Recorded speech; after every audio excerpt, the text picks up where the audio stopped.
All right, so we're back with another episode of Take Cover. And we got Robert in here with us. What's up, Robert? What's up, y'all? How y'all doing? What are you going by nowadays? Breadgotti. I mean, Breadgotti? hell, there's plenty of them, but I mean, my mom calls me Booty every now and again. Booty? So, yeah, so there's plenty of names out there for me, trust me. All right. So talked a little bit about it in the first episode, but I skipped it last episode. I want to bring it back. It's the shit that makes me mad but shouldn't. And basically, we get two 15-minute breaks at work, as you know, Chase knows. Yeah. And on my 15s, I take them, one in the morning, one in the afternoon. Well, coincidentally, at both times, I want to do nothing but sleep. Usually, I take my break when I'm falling asleep. Otherwise, Yeah. So I'll go out to my truck, recline the seat all the way back, and I set my alarm. 15 minutes, right? On the dot. On the dot. I ain't losing a second, right?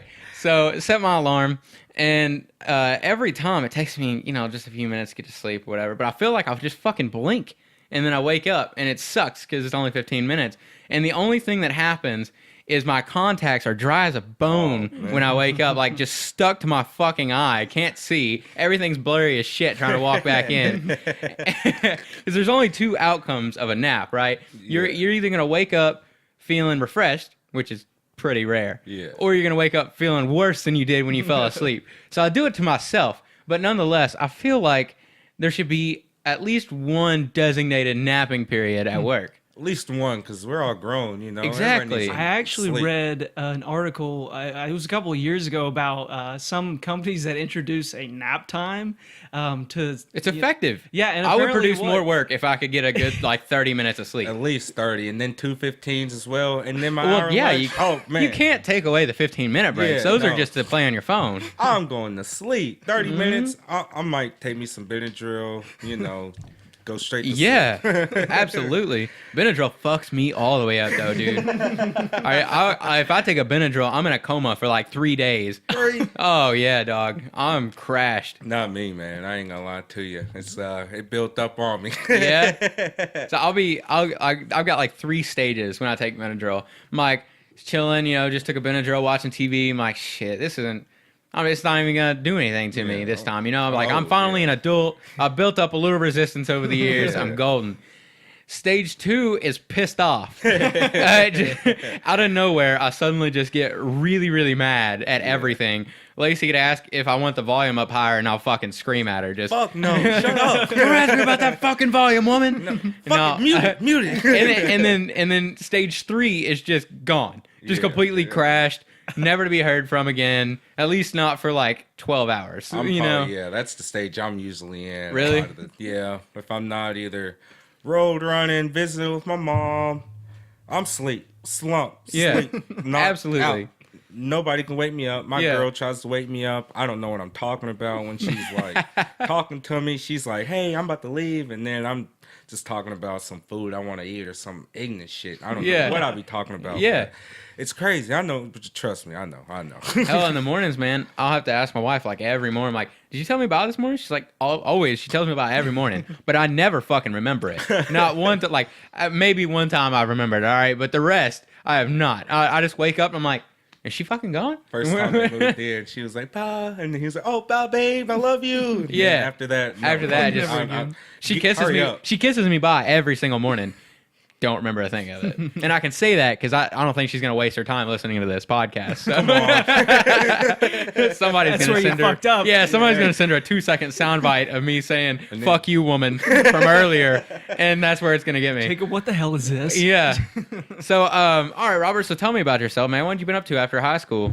Oh man, I went to Western for a little bit, got a little haywire, drinking a little bit, but paid a couple grand to party for a semester. Oh man, like a lot of people do, but I mean, hell, I ain't gonna lie to you, it was fun while it lasted, but you calm down after a while, you realize you can still get fucked up and do your work, but end up doing that, I'm still not about to graduate anytime soon, but I'm trying, trust me, I got like a 2.3, I think. 2.5. Lord, I don't know. I'm trying, y'all. Just forgive me. I'm just trying. But I mean, now I'm working at this place down there at Lorica for about a month. Oh, you want to kiss me? Cute. He's petting my dog, by the way. My bad. But yeah, I work down at there, Lorica. Start Sunday. Didn't have a job for a while just because didn't really feel like working. I ain't gonna lie to y'all. Didn't really have the needs to work. But I didn't feel too productive anymore when I didn't work and I was out of school. So I need to do something. I need to do something. But so you done with school now? No. I wish, y'all. No, just like my braces, I think school's gonna be with me for a while. Yeah. Had these on since 5th grade, so I'll probably be in school for another. I don't think I've ever seen you without braces. So I don't think a lot of people have. Yeah. None of my girlfriend or ex-girlfriends have. My current one, she really hasn't seen it at all. So I think I look pretty cute though without You them. got straight teeth. I mean, I'm kind of wondering what. Yeah. I mean, No, I got a couple gaps here, but I mean, hell, if they're you can't gorgeous, see them, it y'all. doesn't matter, right? Yeah, that's all dumb. that matters. Yeah. Fuck it. But I mean, hell, I just been living life now. Trying to, open my own business soon. Got some lawnmower business and help my dad with this TLC cheesecake business. If you all want a cheesecake, just call me. I'll get you one. But anywho, Cheesecake sounds real good right about now. Oh, it's fabulous. You're gonna tell me you make cheesecake and never bring us one? Oh, he makes them. I cook fish and stuff like that. I can't cook no desserts. I can't do it. But no, I've just been living life, doing my thing. I gotcha. You miss football at all? You played football in high school, right? Yeah, a little bit. I was thinking about the heat. That's the only thing I don't miss. Yeah. Crazy ass Coach Eanes too. I don't miss him yelling at me every now and again. But I mean, it ain't too bad. Yeah, I miss football though. Just hitting people because now I got to figure out how I can take my anger out on somebody else, and I can't hit them now because I might go to jail. Or We're all adults. What's gonna Yeah. happen? So I mean, I just gotta really sit here and just be mad. Be calm. Just can't do anything, So yeah, that's the only reason I miss football. I can't take out my anger. I gotcha. Have you heard about the new shit, CTE they've been studying? No. It's chronic traumatic encephalopathy, whatever. I'm not a doctor. I won't pretend to be one. Hell, I Yeah, I don't know how to pronounce that. Even still looking at it, so whatever. Basically, they tested a lot of past and alive football players, and 90% of deceased football players that they've tested, and that's a wide range. I think it was along the hundreds that they tested had CTE. 90%. Now, and they tested 99% of NFL players have it. 99.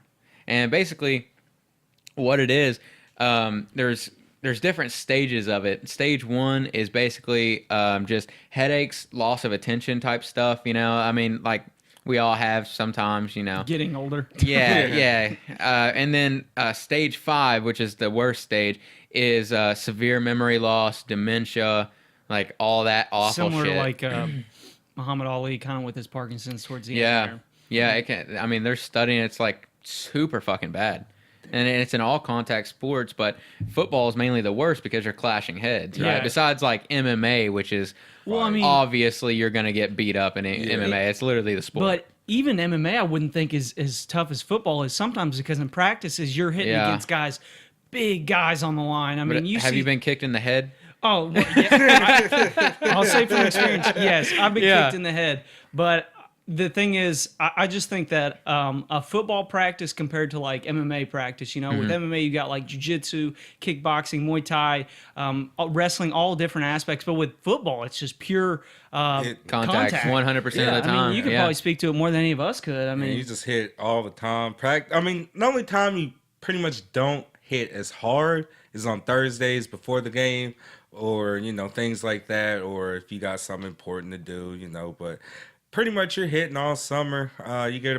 You start with helmets, then you go from helmets to shoulder pads, then shoulder pads you get full gear, and then first day of full gear you're hitting like a motherfucker. Let me tell you, hitting everything. And Like if a you train. don't, yeah, if you don't hit, you're just gonna get called out by every coach, every player. Mm-hmm. Pretty much, you know, the little scared one on the team. So you got to kind Yeah. of prove your point on the first day, or you just kind of gonna get bullied around. You know, so I can understand. You know, where the head. I mean, I'm gonna just say concussions, because hell, I Yeah. probably had plenty of them, and ain't no telling how many I had that I didn't even treat, because I was playing football since 6th grade. Yeah, 6th grade. So ain't no telling how many concussions I really had and didn't care, because I can remember headaches. You know, just like, oh, it was probably a regular headache. Yeah, yeah. You know, I don't remember. Sometimes it's hard to even know you have a concussion, because you get so and if you don't treat it, you don't know about it, because it's your brain, it's your way of thinking. So if you're now thinking this way, you wouldn't remember what it would be like to think the other way. Yeah, You see what I mean? yeah. But yeah, and they even tested high school kids, and 6 out of 13 had CTE.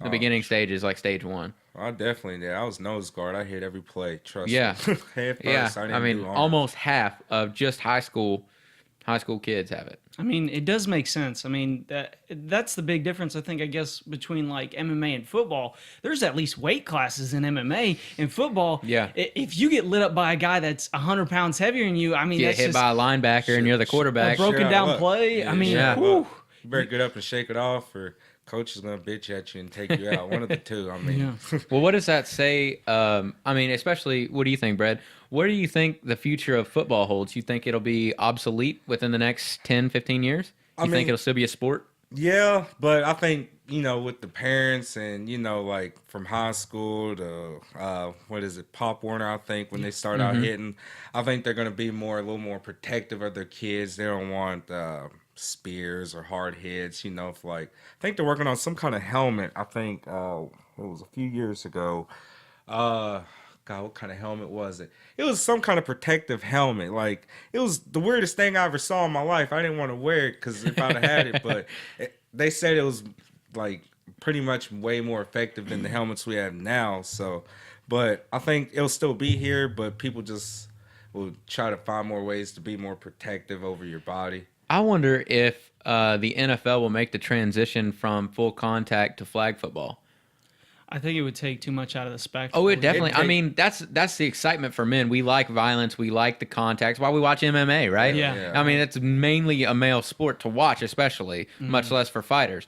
But if they took full contact out of football, obviously they would lose a lot, right? Oh, But yeah. if you take into consideration the player's health, even from a child, because most NFL guys have been playing their entire lives, right? From middle school on all the way up to now they're in their late 20s, early 30s playing professionally. So that's probably 25 years, 15 to 25 years of hard abuse on your head. Day in and day out. Yeah, day in, day out. Those guys train like crazy in the off season still. Yeah.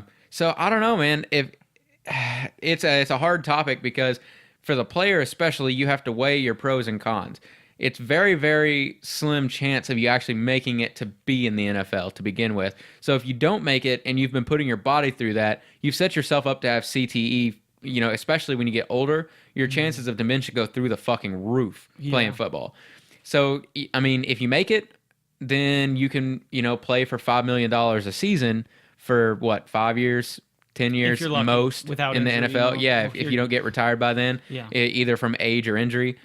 So you have to weigh your options of, is this several $million you could literally set yourself up for life on? You could set your family up for life on. Right. Is that worth it to take the chance at being in the NFL? I'll be a test. I think most of them think that's the only way out, because some people, they don't have, they're not brain smart, or hell, they just ain't street smart either. So they just got to get, not a lot going on, not a lot to lose. Yeah, so they got to hit, that's the only way they can get their money. So, I mean, I can attest to where, football's for the dummies, I guess. But no, it was just, that was the only way out. If you could hit and not give a care in the world how hard you hit them, it can just walk off, they wanted you. If you can run fast as hell and nobody could catch you, they wanted you. They didn't care about your education back then. Now they want to care about the education. So it makes more sense, because they don't want all these kids with all this money and they don't know what the hell to do with it. If I fresh out of college 2 years, They'd be and I'd have blowing got it.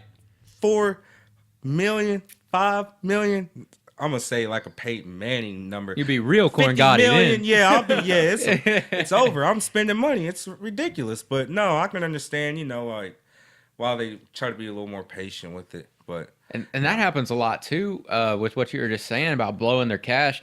A lot of guys, I mean, and it would be hard, especially being that young, presented with that much money. Your first season, you bring home $1 million, right? That's a fuck ton of money for a 22-year-old, 23-year-old. You go out, you fucking blow it, right? I mean, you're partying, you got a nice car now, all your money's gone. 3/4 of the way through the season, break your fucking leg, career done. fuck. Yeah, that's what happens with a lot of Whereas you could have been set up at least for 30 years. Yeah. I mean, if you budget, you invest it, you may not have to work ever on $1 million. Stock I mean, that's a market. stretch, but it could be done if you live frugally. I'd recommend the stock market if anybody wants to get a know. financial advisor. Financial advisor for sure. Yeah, stock market. Throw all that the shit in way. an IRA. I mean, personally, I don't think that it will affect the NFL as much as some people think it will, just because, you're dealing with, like we were just talking about, it may be some people's only option, and with it being your only option, you get tunnel vision on it. You don't care if you're going to have brain trauma in 20 years. You're living in the moment. Yeah. And if you're up to the task and you're athletically performing well, the tunnel gets smaller and smaller and smaller, and all you can see is the light at the end of it. So I think that mentality will never go away in players, no matter what they do to the sport. As long as the money's there, they're chasing that dream. They're chasing, being able to take care of their family and, the generation after them. So I think that it may hurt the NFL sales at first. It might stifle a little bit. People might stop paying as much in endorsements, or maybe as far as ticket sales might go down a little bit. But, he's talking about, there's new technology. They're trying to mitigate, these people taking such serious shots to the head. I just think that once the technology, as far as like safety precautions, catch up a little bit, like better braces and better gear, not just pads and a helmet, because it really only does so much. And there's even an argument to say that the equipment does more harm than good. I mean, you see some of these guys that play rugby for years and years and years, and they do all right, and they don't have much gear on at all. You see some of those other like football leagues that they have like no gear, no helmets or anything. And I mean, I don't know enough about them to testify whether or not they're less harmful towards your body. But I definitely think that the NFL will continue to prosper just because there's still that dream to make all that money. And it burns so passionately in so many different players. I think even if the NFL took out full contact and switched to flag or switched to touch, just whatever they want to do, I think that the dip in viewers wouldn't be that significant. Maybe, especially not at first. Maybe over a 5-year span, maybe more people would, trickle off. But dude, I don't know. Like, I'm not a big football guy myself. I mean, like 90% of the country, I feel like I watch the Super Bowl and that's about it. But the people I know that are into football are fucking into football. Like, and it's team pride more than it is, I like to watch guys tackle each other. Bama pride, boy. Yeah, there it is. So I don't know. I learned about that today, and something else I was telling you guys, touched on it a minute ago. Is I heard about this today. It was actually on another podcast, but it's called the AI Prisoner's Dilemma, and AI stands for artificial intelligence, and it was a study they did. That basically, say you and I went to jail together for a crime that we did commit. Imagine that. Yeah, we both know we did the crime, right? They put us in 2 separate holding cells. And basically, if I talk and I rat you out, then I serve 0, you serve 5 years, right? If we don't talk at all, then we each serve 1 year, right? But if we both tattle on each other, we serve 3 years. But we're in separate holding cells, so you don't know what the other person's doing. Right. Basically, the technique that won out by the AI was tit for tat. And it was a really, really, really simple script. And basically, all it said was they did this over and over and over. They did the same test with the same AI over and over and over to see how it would be, to see if the AI could adapt or learn to the situation. So they started out not talking. Did 3 years, right? That kind of sucks. 3 years in jail for both of you, that blows. So then one AI would tattle on the other. Started out, right? So tattled on the other. And then on the next go around, the one that got tattled on him. And it went back and forth for like ever for the rest of the script. So it was a loop, right? Yeah. So it was tit for tat. And I think that's probably true with humans too. Yeah. Hell, I mean, if we did a crime together, you told on me, I get out in 5 years, and we wind up doing another crime together for some fucking reason, I would definitely rat your ass out to not do time. I mean, I would expect so, because you're like, oh, well, remember last time? Remember last time when I served 5 years and you got to be with your family? Yeah. That's weird. Yeah. And that's artificial intelligence. It's real weird. I mean, it's like exploded in the past like decade or something like that. Like how much AI has changed. I mean, they've got those AI that watch YouTube videos and try to learn different tasks and different abilities from watching YouTube videos. And it's very restricted right now. And it's very, in its infant controlled. Stage. Yeah. But I don't know, man. Like that, like when people start talking about AI, artificial intelligence, man, that stuff's like, I can't even fathom it, because it's like the people that work on that stuff. I mean, I don't even know where to begin. I mean, those guys got to be extremely smart coders. Yeah. You have to be able to teach a computer how to think for itself without commands. And I can't think for my own self. So yeah, hell. For them. They're already light years above us. I mean, shit. Have y'all seen the AI sex dolls? Oh, God. I don't know if it would be classified as AI, but they're definitely robot sex to you dolls. It would be. Yeah. Artificial. I mean, they're intelligent and they're artificial, so I would assume. No, I actually seen it on Facebook the other day. Of all places. I mean, hell, I've seen worse on Facebook. But yeah, dude, each one's like made custom. They're all different. They're all painted different. And like the guy was like touching the skin of it, and it was like he was describing it as like real skin. And the face like peels on, and like you can pull it off and shit. But it's like exactly as you would expect. Like it's like a Terminator face underneath there. There's all kinds of different lights and shit. But you put it on, and it straight up looks like a woman. And it learns your name. It learns what you like as far as like sexual habits and shit. Sounds kind of good. One step closer to phasing out women altogether. Yeah. I mean, hey, it's like if you're married, you should at least get half off, Yeah, at least half off. I mean, that's a freaky doll. And she adapts to what you do in the bed. I mean, I ain't gonna deny that. Would you say the MSRP is on one of those? It didn't say. I would assume a lot. Wife? Which one's in cheaper? the long run? Definitely the robot. Yeah, the robot don't bitch at you, cuss, and hell, you'd save yourself like at least like $2,000 right off the bat just in wedding expense. Instantly. You don't have to marry that bitch. She expects nothing from you.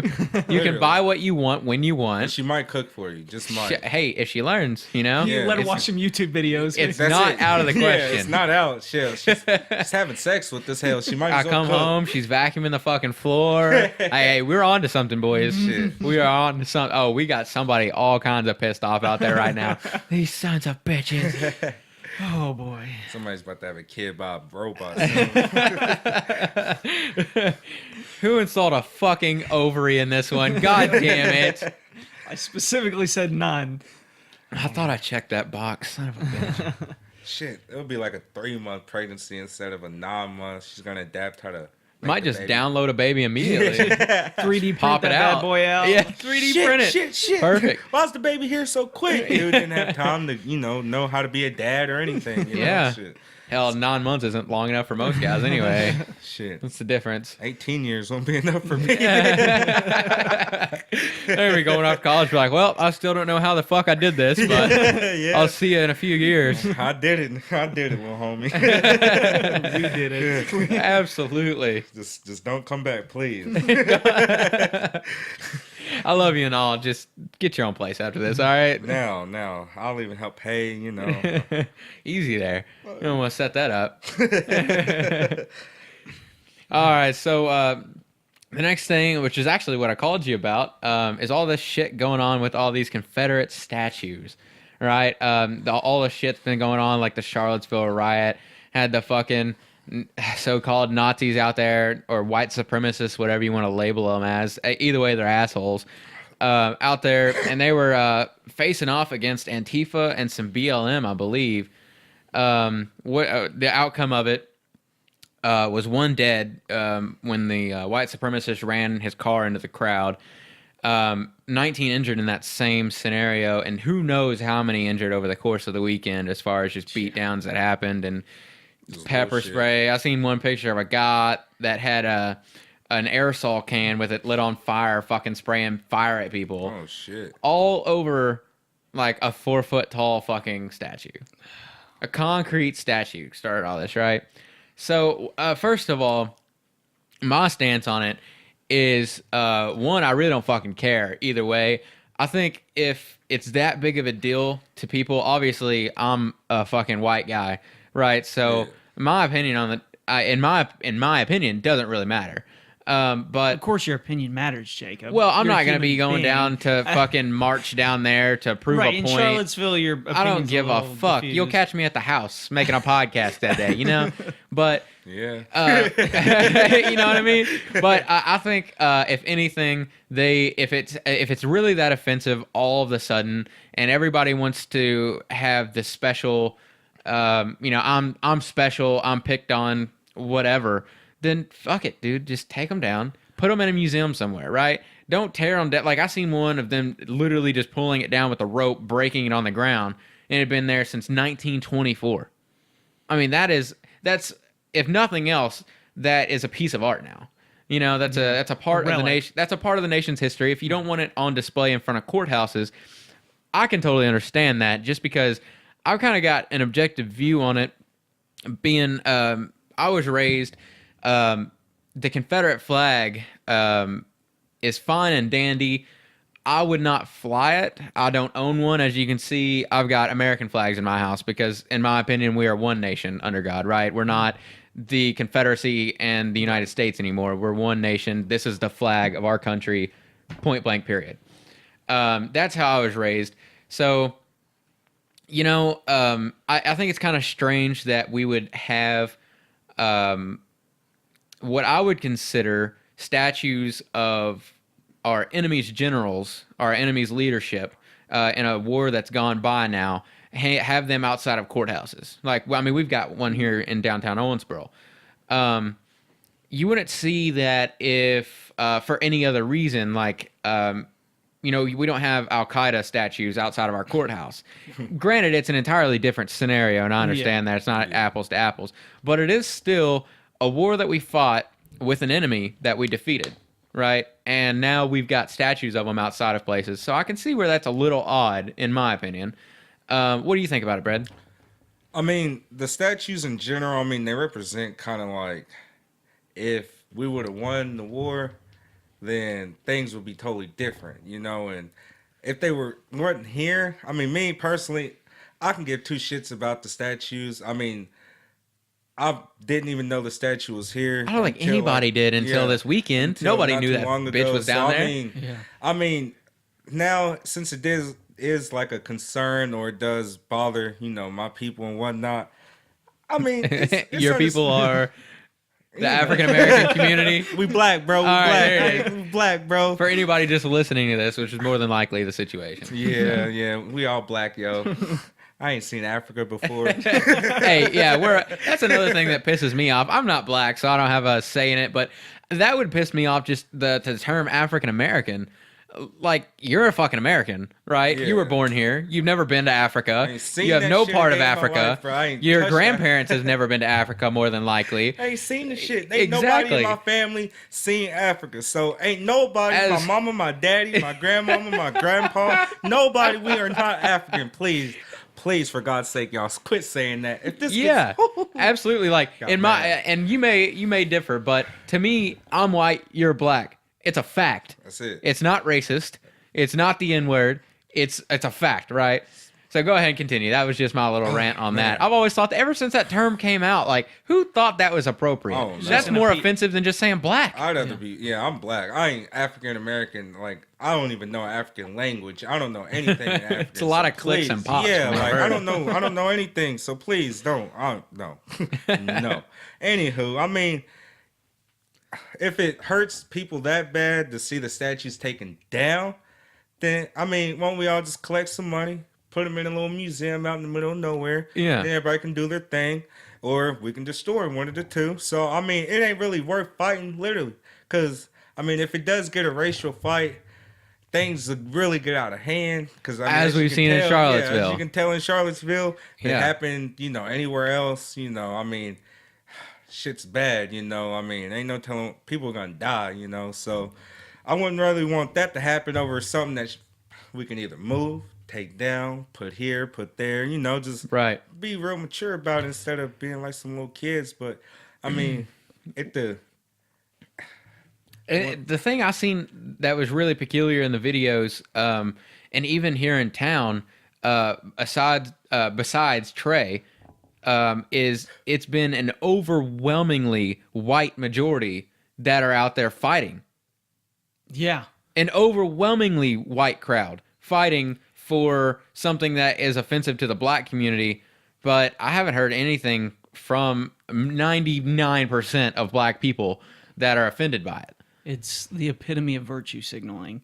I mean, a lot of these people that you see commenting on these posts or raising arms about it, they never had a dog in the fight up until something happened somewhere else. It's just an emotional response to something they feel like they should be emotionally attached to. A rock, a stone, a statue, whatever you call it, it has no power unless you give it power. And it's the same thing with words. I feel like we're giving the situation too much animosity. We have to work together to find a common solution. This is a democracy. Why don't we call a vote? I mean, if people want the statue gone, vote. I mean, if you vote it. If you feel so strongly about a rock that has some words in it with the statue, which I can understand why, for what it stands for, I can understand that.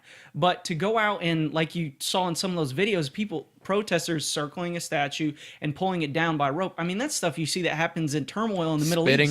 Spitting on it, kicking it. I mean, what did they? Dude, broken foot written all over that. I was just watching that video, cringing, like, God damn, none of these people have boots on. Yeah, they were kicking the shit out of that. Yeah. I've got steel toes on right now, and I'm doing a fucking podcast. Yeah. It's silly to see that, because it's like we can come to a consensus without running each other over. I mean, another thing though, the people that are really fighting, I mean, for me, I find it more offensive because I had some personal things that happened. Like, for instance, when I was just staying down here with my mom, my little sister, she goes to college. I'm not gonna go too far into that, but the bus driver just rolled past the air, and everybody knows we lived in the same house since 2000, literally 2000. So all the bus drivers from when I was in elementary school, from my sister was in elementary school, to now, all the same.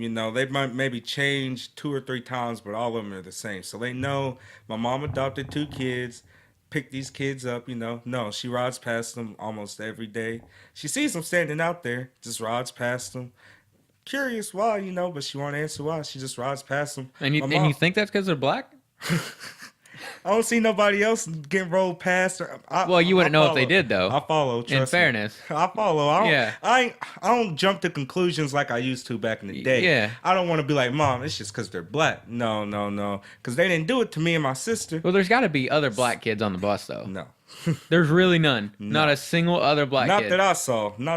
Now there may be one hiding. I don't know. But from what I saw, probably still standing in his driveway. I didn't all likelihood. I live in the middle of the neighborhood, so there's probably like 5 or 6 kids that should be picked up, and then there's a little court, and then there's a neighborhood in the front that 5 or 6 kids get picked up. So it's probably like at least 20 people by the time I get on the bus. So there should be a decent amount of ethnicity on that bus by the time these kids get on. Yeah. No. I don't know why. I don't know. The bus driver just rides past like she don't see him. And yeah, I got in my little car and was like, I wonder if she does this to anybody else. Now the little white kid got picked up.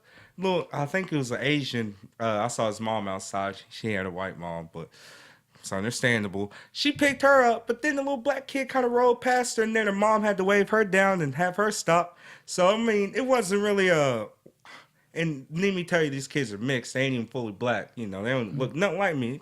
More like you, yeah. They don't look nothing like me. You're fucking pale, Chase. What the fuck? No one, they ain't the this hair. dark. Well, this is a call out to that fucking bus driver. If you're out there listening to this shit, cut it out. Kids, for I'll beat your ass. Yeah. You're gonna have to get one of those bicycle strobes. Just tape it to your sister's forehead. Yeah, no, man. But The fucking kid here. And she's just, forgive me, 12, 13, 1 to 2, maybe 11. I can't remember. She's an older one. She shouldn't really be knowing what this is, but I mean, she really doesn't kind of get the concept. Yeah. But I mean, I really want to know if it is because, you know, she don't like them. I don't know what's going on, but I did notice. I did my research before I even said anything because I was really wondering why she passing them almost every day for no reason. So I got my car, 6:30 in the morning, I followed. She didn't know what I was in, thank God. But yeah, 3 or 4 of the black kids got passed up. I don't know why.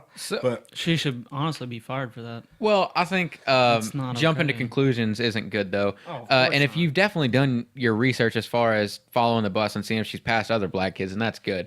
But I think maybe a phone call to the school would do a lot of good from your mom. Just be like, hey, literally every day, this cunt of a bus driver passes my daughter standing in the drive. We haven't moved. She'll be there every day, same time. Literally, every day. At the end of the driveway. No, but I don't know, especially with Charlottesville trying to get back on point here. Sorry, guys. Oh, you're good, man. we'll come back to that for sure. But so Robert E. Lee was the statue. He was sitting on a horse in Charlottesville. That was all this shit was about.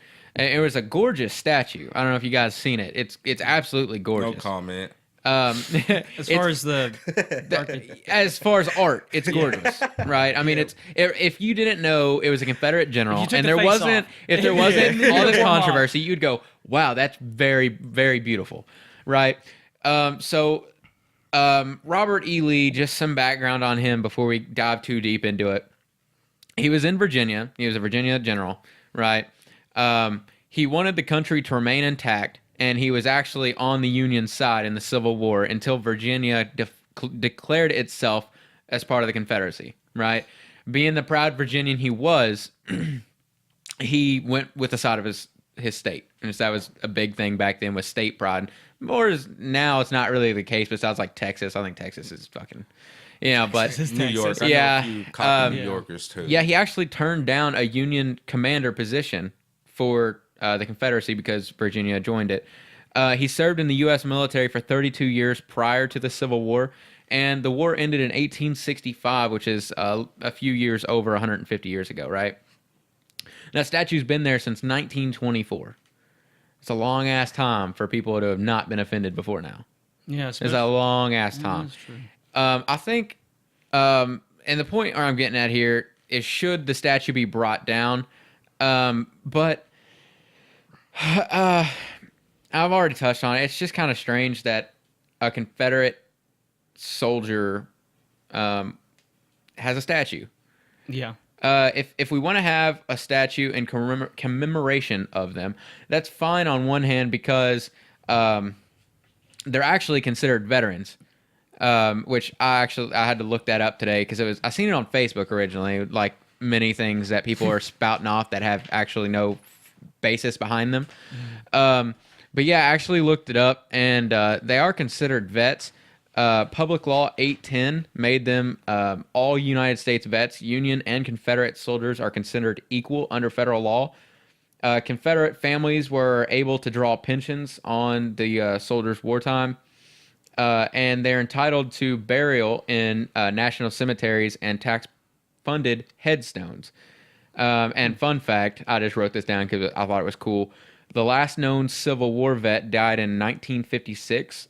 His spouse died in 2003 at the age of 93. Whoa. And as of 2012, there are still 2 children alive, direct descendants. children of him that are drawing pension benefits still from the Civil War. Whoa. It's a long time ago. It didn't say what side the guy was on. Yeah. But so on one hand, you've got, it's kind of strange that we have statues erected commemorating a fallen army's generals, but it's also almost appropriate because under the federal law 810, they're U.S. vets, United States vets. So, that's understandable, but I mean, I got to go back to the point. If those people were still here, I wouldn't be here talking to y'all right now. If You they would. won, no, you no, would. No, no, no, no, no, I think even if the Confederacy had won the Civil War, slavery would have still been abolished. It may not have been immediate. Don't get me wrong. It probably wouldn't have happened as quickly, but nonetheless, civil rights have always came around. And it's ridiculous, and this is kind of getting off the point a little bit, but it's ridiculous that we're just now coming around to LGBT rights. I mean, we consider ourselves so far, man. this is the fucking 21st century, right? We are so far past the Civil War. This is silly. Why are we still fighting over equal rights? But we have a whole community that's still being denied them. But anyway, back to your point. I think that slavery would have definitely still been abolished, just because it's inhumane and people would have seen that. And a lot of the war itself was over states' rights against the federal government. Yes, the South definitely wanted to keep slavery. That's a fact, right? And anybody trying to argue that should brush up on their history. But the main reason all this came about was because Lincoln wanted to abolish slavery, and the South was pissed because it was a federal mandate. And they, at the time, were still very, very, very much so concentrated on states' power over federal power, which is completely opposite now. But, the federal government says a law today that all marijuana is completely legalized throughout the United States, recreational, everything, right? But if the state still says it's not legal, then the state can still arrest you. And that works the other way around. If the state, like California, says it's completely legal, recreational, everything, the federal government could still arrest you because it's still illegal under federal law. Mm-hmm. So I kind of got a little sidetracked there. You just gave us a history lesson. Yeah. Well, I think it's important for anybody who's listening to us discuss this topic, at least be aware of the history that led up to this topic. Well, yeah. Especially with all this shit going around on Facebook, dude. I wish this stuff would just get over with so I could go back to like funny memes. I've posted about it 100 times. I'm so tired of I'll get on Facebook, refresh my feed, something about some fucking statues. Refresh my feed, something about statues again. I'm like, God damn it. But, I mean, the statue thing, it does bring out the ugly in people. I mean, the thing I'm seeing, a lot of people showing their true colors. I mean, I don't really comment on a lot on Facebook. I'm a clowner. Everybody knows I like to have fun. I don't really get too serious all the time just because I'm just a funny dude. But, I mean, I'm really noticing a lot of people showing their true colors as if sorry, I got real sidetracked. If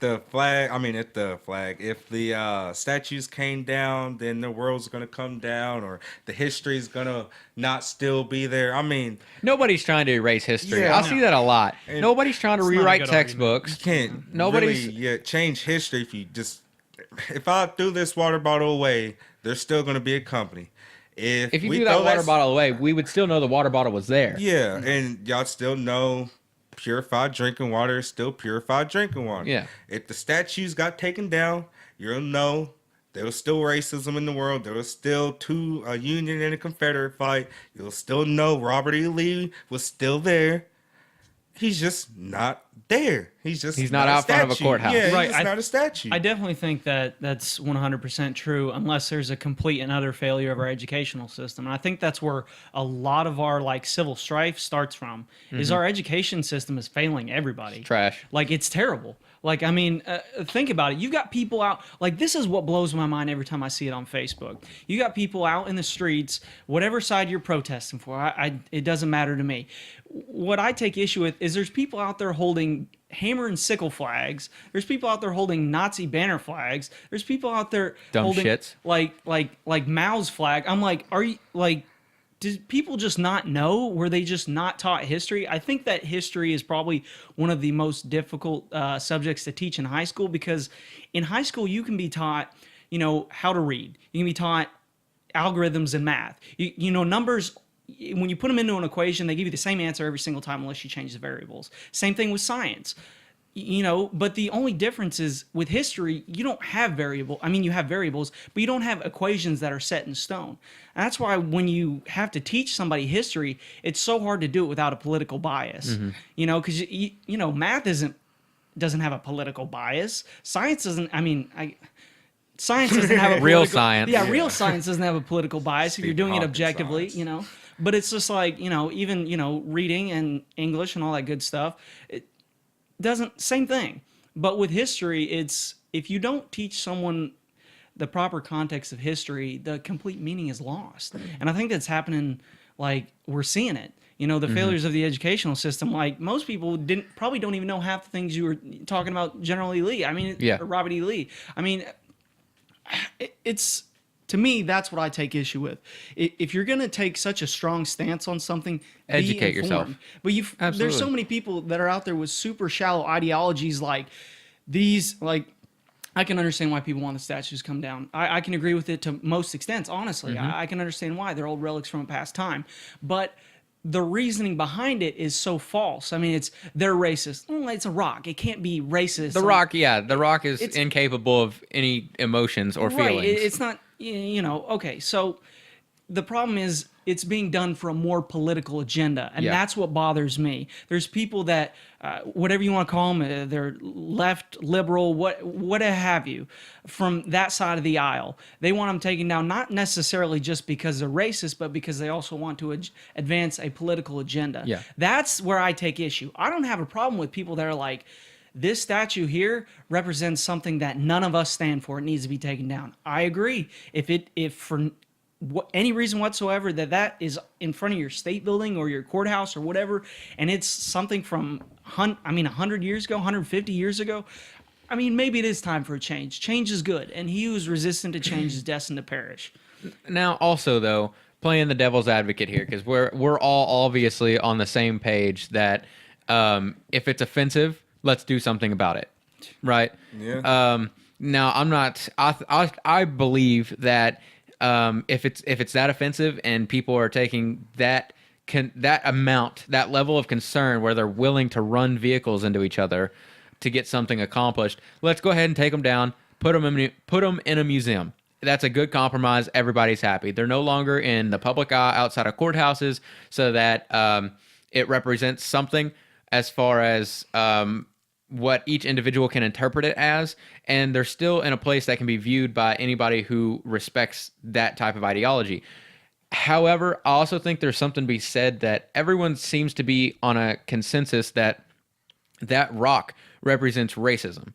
And I don't think that's the case. I don't think that rock was constructed because I can't. It's a hard time for me to see someone chiseling away on a piece of stone, going, "Oh yeah, this is going to remind everybody that we had slaves, 50 years ago, and now we're 100 years past that." It's hard for me to believe that was a concept. I think that the statues were put up to remember great leaders and men who fought and died for what they believed in. Right? I can agree with that. However, both of those things can be said for Adolf Hitler.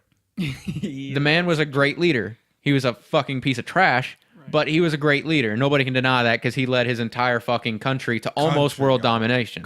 Y'all. I just got a weird thing about Hitler. He's a I think we all do. but he's just, man. He was charismatic. Yeah. He was a great speaker. He was a great leader. Convinced people to do some pretty fucked up shit. Yeah. How he did it, I don't know.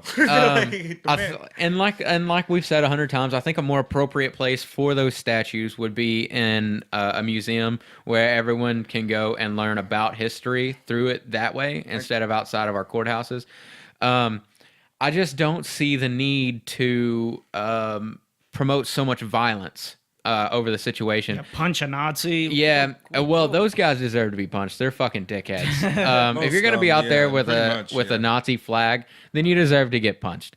That's bad. I shouldn't be saying that and promoting violence. And I'm not telling anybody to go punch a Nazi. I'm just saying if you're gonna be a dickhead, you're gonna get what you're gonna get. Yeah. But my thing is, what is gonna be the outcome of it? What will change? Because if we left that statue up there, what would change in the world? And likewise, if we took that statue down, what would change in the world? Absolutely nothing. That's going back to what I was saying.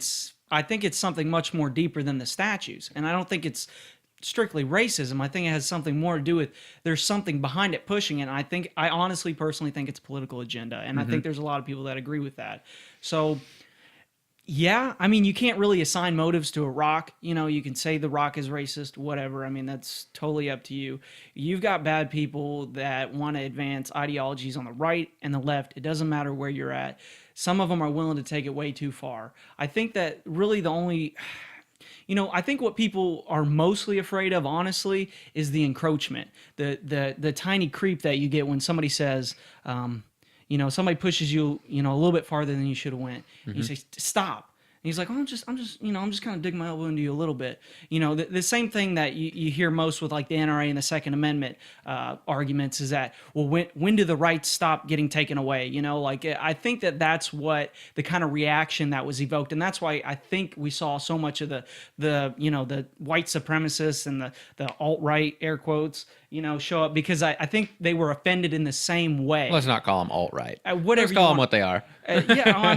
Alternative right is basically left. Okay, Yeah. The alternative to right is left, and the alternative to left is right. They're shitbags. That's what they are. Yeah, exactly. Out there waving Nazi flags, you're a shitbag. Yeah, but you're a shitbag. But unfortunately, I don't want to say unfortunately. That's the exact wrong term. They're the shitbag group from now on. They're a shitbag group. They have the right to be a shitbag group. Which they do. Doesn't it's make America. Any better, morally. But at the same time, it's like, man, you see the extremes on both sides of the aisle, and it's tough to watch. But at the core, we've got to keep people educated, and the only way that you can do that is to speak the truth. Yep. You can't hide behind ideologies and stuff to advance a political agenda because it's not being truthful. And at the end of the day, whenever those people go out to protest, they don't have anything to say. They've got chants, or they've got, sometimes, you'll have somebody who offers a very valid argument for something that's being said. You don't really find those in the riots. You don't find those in the protests. You find those in people that are, like speaking in a podcast or speaking in a stadium or something like that. I don't know. It's a really tough subject because you don't want people to get offended because the immediate response is violence. Yep. There's such a thin line now because it's like, you go from being like somebody's friend to a freaking Nazi or a communist. It's like, whoa, how did we get this far? How did our patience get so thin? And we've seen this theme get brought up all the way through the past election.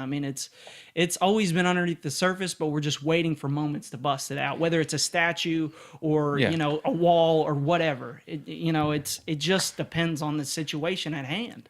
I think maybe it's probably been, somebody's probably been saying something for a while, but it just hasn't been big enough yet, or just nobody's really paid attention enough to really care. The media hasn't reported it. That's what it is. The media, but a lot of people, they just didn't know. Now, once the media, social media gets a hold of something, they like to kind of prance with it and take off and run 4.0 100-yard dash or something like that. Yeah. I don't do that. I don't know why they do that though, but it makes sense because they're distracting us from something. Yeah. That's all it is. I don't know what the distraction is. I don't want to get on this government topic. Oh, no, we're not. We're not. We're going down the hole. Whoa, we're not. So I'm just going to U-turn. Let me ask you though, do you think, I don't know, I almost think that it's a little bit of a reach to say that a statue of Robert E. Lee directly represents racism. It won't directly represent racism. If it was a statue of a black man being whipped by a plantation owner, that represents racism in its entirety. Yeah, right? Yeah. But a statue of a man riding a horse, I think that more represents the man riding the horse. You see what I mean? And regardless of his political views, because there's a lot of people who were pro-slavery. Just about every dead person on your dollar bills was for slavery because that was the time they were living in. Yeah, we're all for I don't know, something we all like, right? Because we don't know any better, Football. right? I mean, hell, the American flag, By God, boy. old glory, right? Right. We have grown up knowing nothing but the American flag. Now, if one of these days, for some reason, the American flag is replaced because now it's racist suddenly, and the next generation comes up knowing only a different flag, but if the American flag is still on display somewhere, does that represent racism? It doesn't represent racism. It represents a different time of our country. Right. So once again, I don't think that it's appropriate for a fallen army general that was not directly the United States. It was, but it wasn't, because now we're the United States instead of colonies. You know, so maybe it's not appropriate to have what was technically our enemy on display outside of courthouses. But if the answer is to be taken down or broken or pulled down with pickup trucks or spat on or anything else, I think it's highly inappropriate and very disrespectful. Just because We're civilized people. I mean, you are lowering yourself when you do that. You're lowering yourself to almost a barbaric standard. I'm gonna give you a little example. Say for instance, I just keep pushing you. Okay. Week straight, I just keep literally pushing you, physically pushing you. Then the next week, I start double hand pushing you, and you fall to the ground every day. You're gonna get a little mad. And then say I start pushing you and him on the ground. Mm-hmm. Y'all supposed to see, like, oh, this nigga, he's pushing me to the ground. He's pushing me to the ground. We need to build up, gang up on him. All right, cool.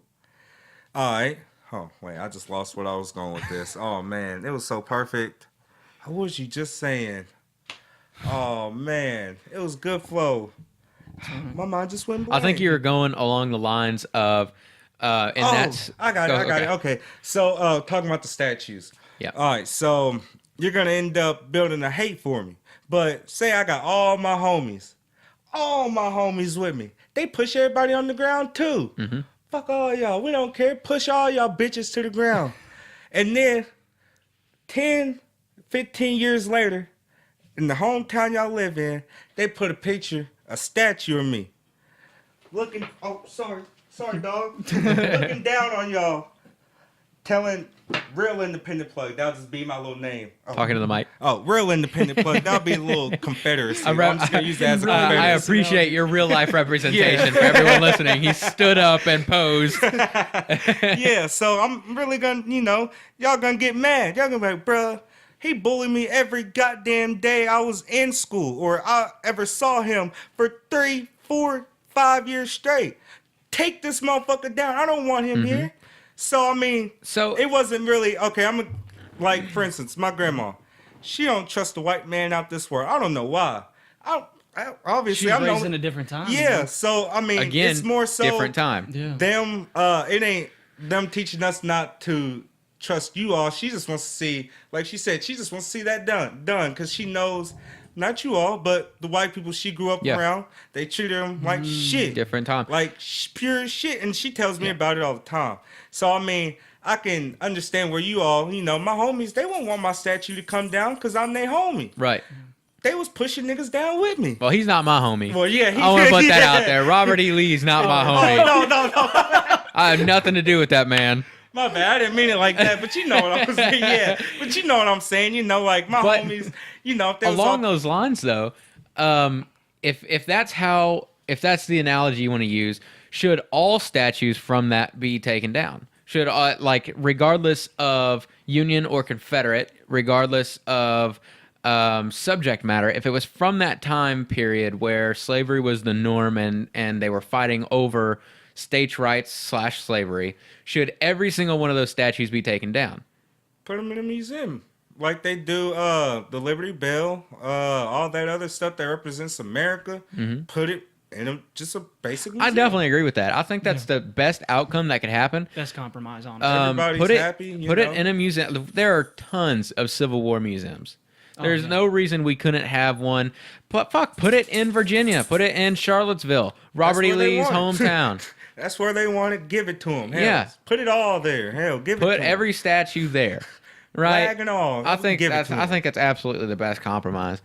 But at what point is enough enough? Every time we turn around, it seems like had to burp. It seems like it's comparable to the witch trials out there.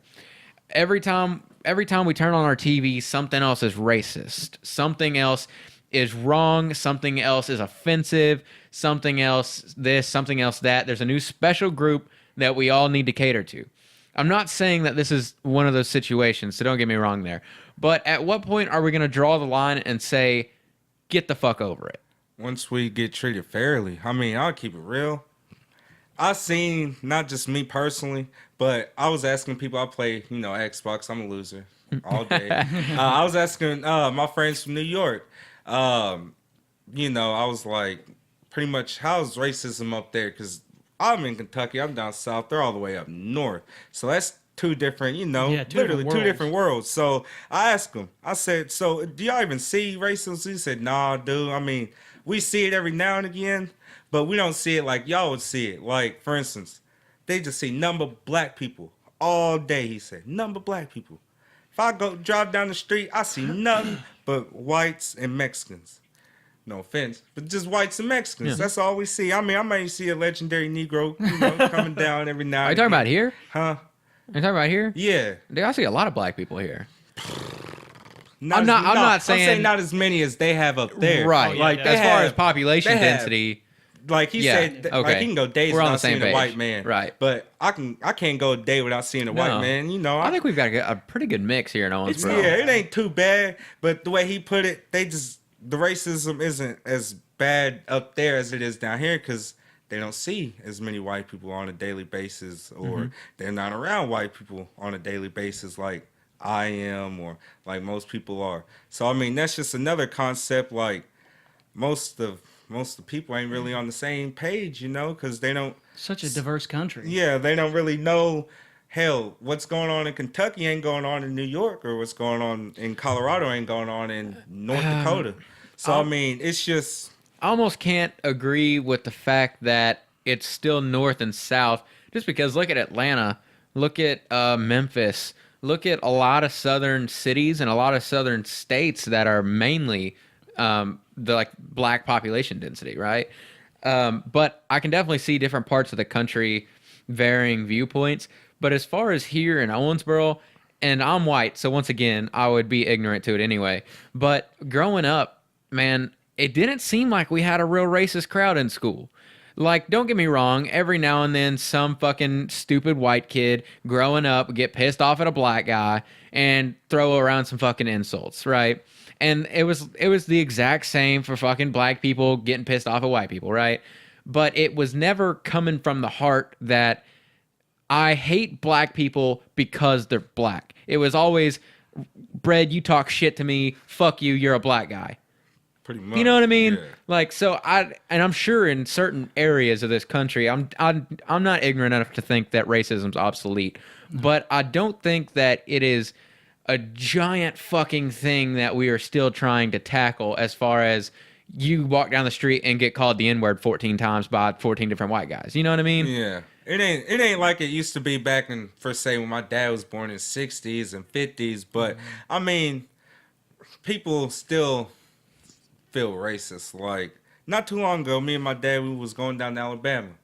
We was, what part of Kentucky was we in? No, we wasn't in Kentucky. I think we was in the northern part of Alabama. One of the two. He had to just use the bathroom regularly. He was in the sticks, boy. I mean, the sticks. I don't know where the hell we was at. So he stopped off at this little gas station, and I had to pee too. So I walked in. I ain't 16, 17, I think I was. They said, my dad asked where the bathroom was, and they said, the bathroom's back there for you, boy. I thought he was playing. What? I really thought the man was playing. I said, oh, two old men, and there's a lady. I don't know what the lady was doing. I remember like it was yesterday, because they didn't have parking spots. They just had where you had to drive up to the gas or just kind of make you a space. So I was really thinking like, oh man, he's a silly goober. Then my dad asked, what'd you say? He said it the exact same way. The bathroom's back there, boy. I said, oh man. I think we're one of the first. I wouldn't say the first. I think we're one of the first, as far as maybe some I would say with our grandparents, their mentality was like, I would say 60% racist. With our parents, maybe down to 35-40% racist. And with us, I think it dropped significantly because of all the outspoken, right? So I think with our generation, like, I'm what, 20, 21, 23, what are you, 20, 22? Yeah, so I think with, especially with our age group, I would venture to say we're in the 15%, right? And with our kids, I mean, I don't know about you guys, but I don't care if I wind up getting with a black girl down the road and we have a mixed kid. That kid's not going to say a single racist thing to anybody, not to a white guy, not to a black guy, not to a Hispanic. And I think that's pretty, I think we're going to see within the next few generations, hopefully, racism become almost obsolete. I hope that happens. When all the old racists kind of die out, you know, just kind of die. It's largely our grandparents' generation. Baby boomers. Largely. Yeah. Because, once again, different time. Yeah. You have to think, if they're, I mean, my grandparents are pushing 70 now. Most grandparents are probably in 70s. Really? How old are your grandparents? My grandma's like 63. Oh, well, okay. She ain't too old, but yeah. she ain't too young either. I gotcha. Well, I mean, that means that, you know, their parents probably had them around their 20s too. Mm-hmm. So you're going back 80 years in ideology just from those two generations. So 80 years is a long fucking time when it comes to civil rights. And I think that's, like, a lot of our politicians, old as fuck. And I think that's a huge reason for marijuana still being illegal. It's a huge reason for, again, LGBT rights, and it's a huge reason for a lot of the so-called institutional racism, which I'm not really sure what that is, other than some of the police shit that happens. Can you elaborate on that? I don't know if you can or not, if you even know what the fuck it is. I've heard it thrown around, but what is institutional racism? Like, what is something? Pretty much just like, once you get in the system, you just can't get out. Like, say for instance, if I was a young man when I was like 13, 14, selling dope, and I ended up getting caught. At 13, 14, they might try to charge me as an adult. Mm-hmm. And say, for instance, you were 13, 14 doing the same thing. And you just had to, I'm gonna say this, white privilege, or your parents just had money, or you know, I'm gonna keep it real. Every white person just ain't blessed with that. They just might just be stuck in the shitter hole just like us, you know. But I mean, for the most part, though, from what I see, a lot of institutionalized racism is pretty much just, once you get in the system, like, if you're black, you ain't getting out. You ain't gonna get out unless you fight your black ass out. That's just it. And say, for instance, that's just pretty much what it is. I ain't ever experienced myself. I ain't gonna lie. I ain't even been to jail before, so no, I don't know, but I know what the gist is about it, because, you know, I really pay attention to what my dad says, and he kind of explained a little bit. It's hard for me to call that institutionalized racism, just because we talked about, I don't know if you listened to our first podcast with me and just me and Chase talking, but a lot of that. They've done a fuck ton of studies on that exact thing. And basically, an overwhelming majority of our prison population is black people. And that, they believe, stems from their home life, their family life. Far more black families are without a father figure than white families. And that's not a stereotype. That's literally a fact. So, and they've done studies that correlate the link between you don't have a father and crimes committed. I think it's just because typically in a family role, your father is the backbone. I don't know about you guys, but if my mom was like, I'm going to call your dad and he's going to come home and whoop your ass, I straightened up like that. I may have been a fucking dick all day. You know what I mean? I mean, don't get me wrong, my mom still corrected me, but it was nothing like if my dad had to come home from work and whoop my ass. Because then he's missing out on pay and he's going to take it out, you know? I'm going to beat your ass. Yeah. So, and then once you get into the game of doing drugs, shit like that, or dealing drugs, or just anything illegal, no matter what your race is, it's hard to get out of it. Because once you got that first felony, your chances of getting a job go way down. Yeah, and especially getting a good job goes almost obsolete. I mean, if you're trying to get any job around here as a felon, it's going to be hard for you to get one, much less make over $10 an hour. Yeah. Right. So I don't think that you could consider that racism just because that stems more from family ties than it does from the color of your skin.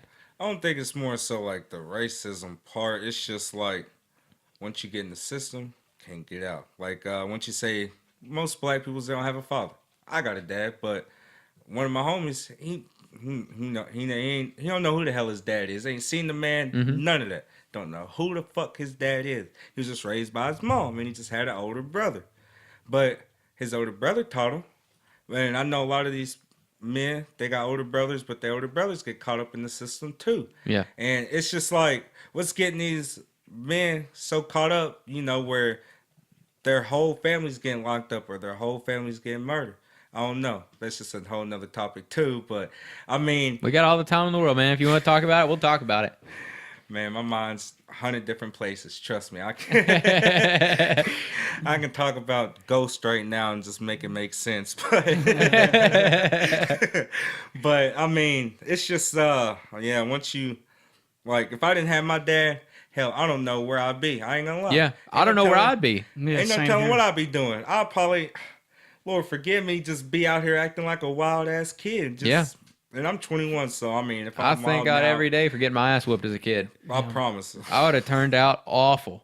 I mean, awful. I think we all would have. Yeah. I mean, getting your ass whooped is a crucial part of childhood. Yeah. And of course, we all hated it. Hell, I seen a video on Facebook the other day. I just died laughing at. It was this guy. He went into his room, shut the door, and he was like on the verge of crying. He was so pissed off. He's like, I swear to God, I'm gonna run away. Fuck them. I swear to God, I'm gonna fucking leave. They're gonna miss me. And I was like, that's so relatable. After getting my ass whooped every time, I'd go in there, and you can't yell because then you'll get your ass whooped again. But you can sure as hell go in there and scream into your pillow. You can have a nice ass sleep right after. Yeah, but I tell you one thing. One, I either wouldn't do it again, or two, I would think about the consequences before I did it again. And I think that is fucking huge. To this day, I've never done drugs besides alcohol. And allegedly, right? But and that's largely because I could not have imagined my parents' reaction. I mean, I don't think it would have been the end of the world because I've got pretty great parents. I love my parents to death. But I know for sure that it would not have been condoned. Not in the least. Not even just marijuana, God forbid, anything other than marijuana. And our parents' generation is still pretty shut off to that too. I mean, just marijuana in general. For some reason, there's a gap there between our grandparents, which were thriving in the 70s. Hippies. Yeah, to just, I think it's because our grandparents were like, listen, all right, we did the heroin, okay? Don't fucking do it because it leads to nothing but babies and more heroin. And then that's where crack was introduced. Right then and there. Crack, 80s, boom. So I think it's way overlooked in terms of reasons for crime and reasons for repeat crime.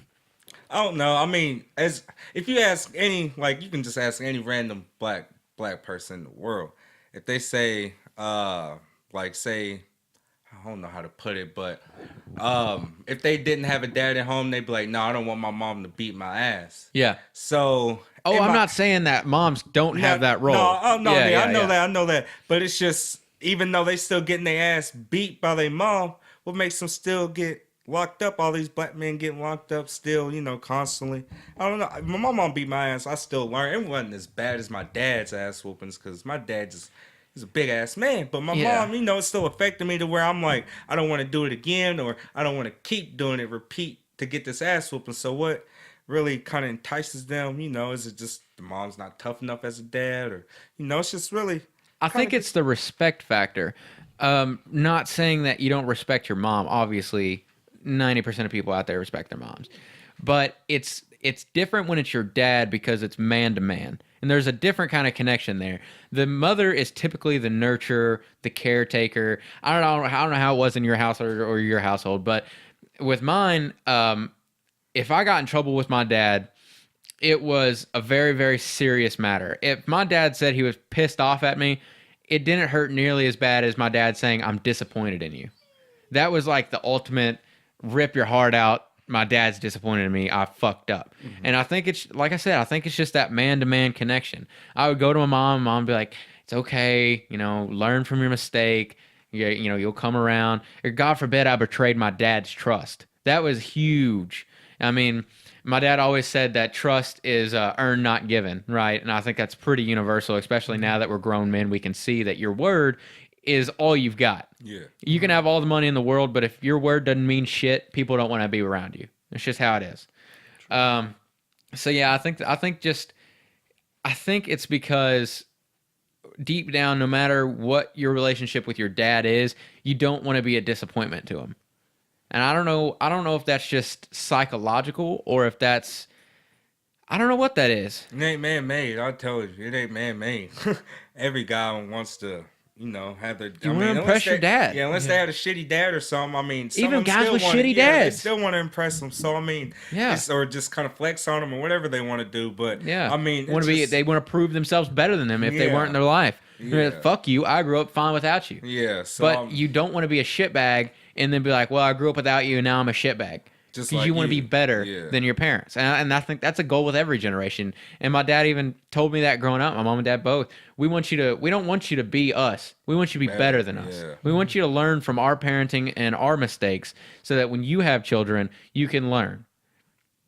Makes so sense. you can be better than us. And of course, when we're kids, we're like, well, I'm not whipping my kids. I'm telling you right now, I'll beat my kid's ass, boy. It's over. Go ahead, scream in the grocery store, one more again. Yeah, if he has anything like his daddy or her daddy, anything, oh God, it's hell. It is hell. I already know. Lord bless me. Forgive me. My kid's gonna be bad as hell. But I mean, my mom. I ain't gonna lie. I'm a weed advocate. Everybody knows I. Well, yeah, we smelled that when you came in. Everybody knows what I do, So I don't hide, but it kind of calms me down. I get mad. You can ask anybody. My grandma. I was talking to her about it like last week. I'm just always mad for no reason. Like I used to have anger issues and whatnot. So when I say I'm mad, I'm really mad. When they ask for what, I really don't know. I don't know why I'm so fucking mad. I'm just mad. But when I smoke, I'm chilling. Fuck it, bro. I don't care no chilling. more. There's definitely an argument for it being 100% medicinal purpose. I think the crime would go way down. Oh, bro. Way down. Lazy. Hey, I'm telling you, that shit, instead of tear gas, let's load those canisters with some fucking THC gas. Please. They'll drop those flags. Those oh my God. You'll see every one of those white Nazi bastards go up and hug a black guy as soon as they launch those into the crowd. Man, I might go there just to go ahead and give me a little hit. Everybody, instead of this is police brutality. Hey, Doug. Hey, the police are fucking launching that shit. Get down here. They got the good shit out here. Hurry to help up, bro. Hey, we need some more mad people. Say, launch some more, guys. Get down here. Everybody, all the white people, come on, y'all bring y'all's ass. We bring our ass. If it ends up being a fucking block party, bringing grills. Hey, can you bring a slab of ribs on your way though? For real. Bring some Kool-Aid too. Hey, bring the Sunny Cheetos, D. fucking Cheetos. Get them bitches. Man, yeah, world would be a better place if everybody just. If y'all knew how happy I was, besides me being mad all the time when I smoke, I don't know. It's just I switch, bro. I'm just from mad to happy. I don't know. It's just so weird. That's just me. It's though. chemistry. It's fucking chemistry, man. Love at first sight. It's also so strange, man, that we can't just sit down anymore and have a conversation like this. It's so hard to get. It's so hard. And I was even telling Chase about that when I invited you to come to the podcast. I was like, I've been scrolling through my news feed. I really want to have somebody in with the viewpoint that we don't see, the viewpoint we're ignorant to, so that we can have a conversation and understand it better, other than just sharing pointless fucking memes that get nothing done. Yeah. And I've already brought up Trey once. I considered having him on, and I talked to him today and just told him to chill out a little bit, man. Like, I understand you're upset. I understand you feel passionately, but when you start sharing the memes that are like, if you don't agree with me, unfriend me. I think that's absolutely absurd. To surround yourself with people that only see your viewpoint is going to make you not only more ignorant, but it's going to make you so much more ingrained that I'm right, you're wrong, fuck you. And I think that's so destructive. You just shore up the walls around you and you put Yeah, yourself in an you echo have to be chamber. constantly open to new ideas. Shout out to my brother Diddle. You know, I ain't gonna dish Oh, you. yeah, You know, I love that guy. I ain't gonna dish you, Diddle, but that was the same thing I was saying to him earlier. You know, you got to really get the whole gist of everything. 'Cause Absolutely. He was just wanting to get, like, when I was talking to my friend from New York, he kind of got mad because he said he didn't see racism. And you know, And it's there somewhere. It's there. That's what he was pretty much saying. Like, bro, you didn't go your whole life without seeing any racism. But the dude was just like, bro, I just don't. It don't matter to me, you know. And that's where Diddle was getting more offended because he just didn't see his side of, bro, white people are doing this every day. Cops is killing, and I'm like, bro. Trey is Diddle, by the way. Oh yeah, sorry y'all. Trey is Diddle, so this is my nickname for my brother. But anyway, he just has a strong viewpoint. Which is and okay. He just needs to, can be the only thing passionate is, about Absolutely. he just has to hear all sides of it. You gotta be receptive. Not from, from a neo-Nazi or, it can Yeah, just be fuck from a those guys. regular person. Just in general who wants to flag the statue to stay up. Just ask them, why do you want the statue to stay up? Yeah. If they get smart, then that's when you can either not message back or say something smart back. Up to you. Yeah. But, I mean, I just ain't going to start nothing. I just want to finish it, Yeah. Like, I don't even I really think- care about it. I just want it done, I think a whole lot more happens in situations like this where we're sitting around chilling, we're laughing, having a good time, and we're discussing issues that are important to us, but we're doing it in a constructive manner. Yeah. Instead of me on one side of the street holding a sign that says fuck you and you on the other side of the street holding a sign that says no fuck you. Nothing gets accomplished that way. You're not going to convince anybody of anything. Yeah. All you're doing is instigating violence and instigating closed-mindedness. I guess you damn, gotta have Burpee. both sides though. You gotta have this, but you also have to Can't be be- say. I'm also very passionate about it. So if it comes down to it, I will go out there and say, hey, this is what I want. Yeah. And there's a proper way to do that. You can protest. I mean, MLK showed the perfect blueprint for it. Mm-hmm. You can go, yeah, shout out, right? I mean, but, I mean, seriously. I mean, he went out there and he's like, all the people that came with him, he's like, no violence. He was like, we can get this done without violence, and he proved that you can. It's so much more effective. The Right. moment that one of these neo-Nazi fuckwads ran his car into a group of people is the moment that no one cared. No one. If you had a chance in hell of convincing some ignorant hillbilly fuck out there that they should be a neo-Nazi, the moment you ran your car into an innocent group of people was the moment they said, nope, Yep. nope, Fuck. don't want any part of that. Yeah. And that's the same with everything. And man, the last point I've got here in front of me is something I've thought about for a while, and it's something I'm concerned about. We've got the constitutional right to free speech. We always have. I hope we always will. But if this kind of thing persists, where we can no longer have a civil confrontation with one another, we can't just stay on our picket lines. We can't just voice our opinions without destroying cities, without running our car into somebody. If we can't do that any longer, why should the government allow us to converge and voice our opinion? If every time it happens, it costs hundreds of thousands of dollars to repair the city, to hire more police officers, to stand out there and do nothing because they're incapable of doing something. It's not the police officer's fault. There's just way too many people. And you know as well as I do, the moment a cop would have to arrest a black guy, the cop would probably be killed. I mean, that would happen. Instantly. I ain't even gonna lie to Yeah, you. it doesn't matter if that guy had fucking tried to kill the cop and the cop was defending himself and everything was 100% textbook on camera, there would still be, like, the cop would die. I'm very convinced of that. And it sucks that cops have such a bad image because there's bad apples in every job. I mean, I've worked several jobs now and there's an asshole in every one of them. So I'm not denying the fact that some cops are bad. Everybody knows there's those cops, right?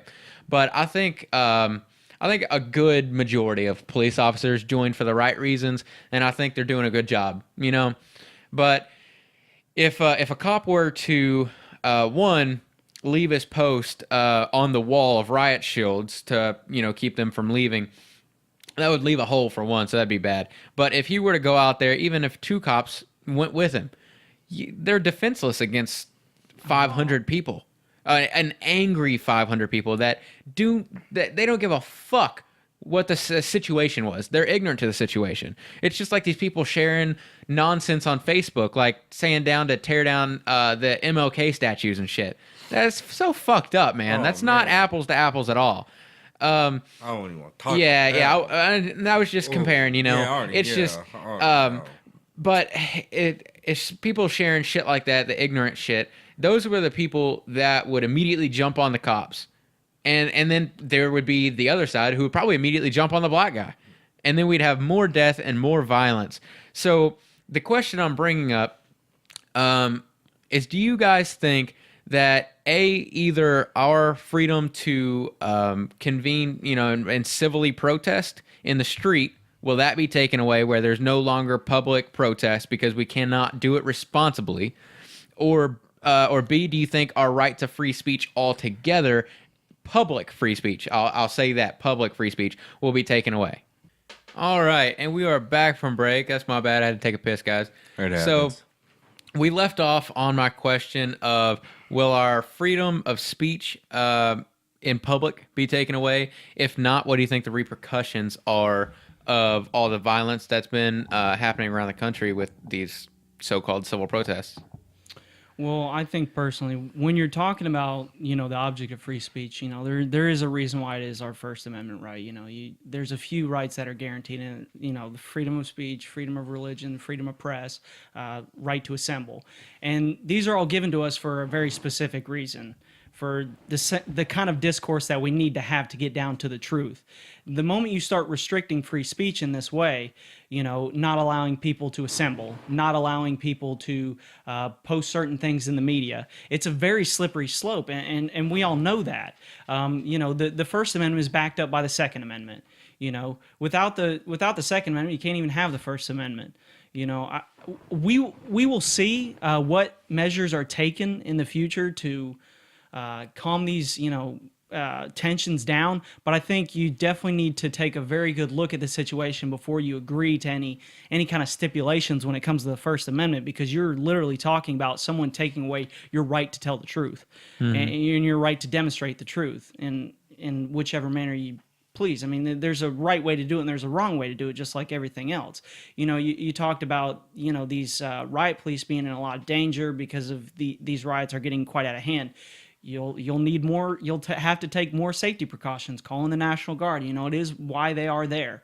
I mean, there's so many different reasons why I feel like any step in that direction is extremely detrimental to this country and everything that this country was founded on. I mean, it's an extremely slippery slope when you say, now there's a curfew. You can't, if you want to protest, that's fine, but you can only do it between the hours of 12 and 5 p.m. In most cities, there are, you have to get proper permits for demonstration and stuff like that. And we've seen in the past few years the ugliest protest possible. Yeah. We saw Ferguson. We've seen, down in Florida with the Trayvon Martin case. We've seen Orlando. We're seeing in Charlottesville, black, white, Democrat, liberal, Republican, conservative, racist, doesn't matter. We've seen some pretty messed up shit in the past year and a half, 2 years.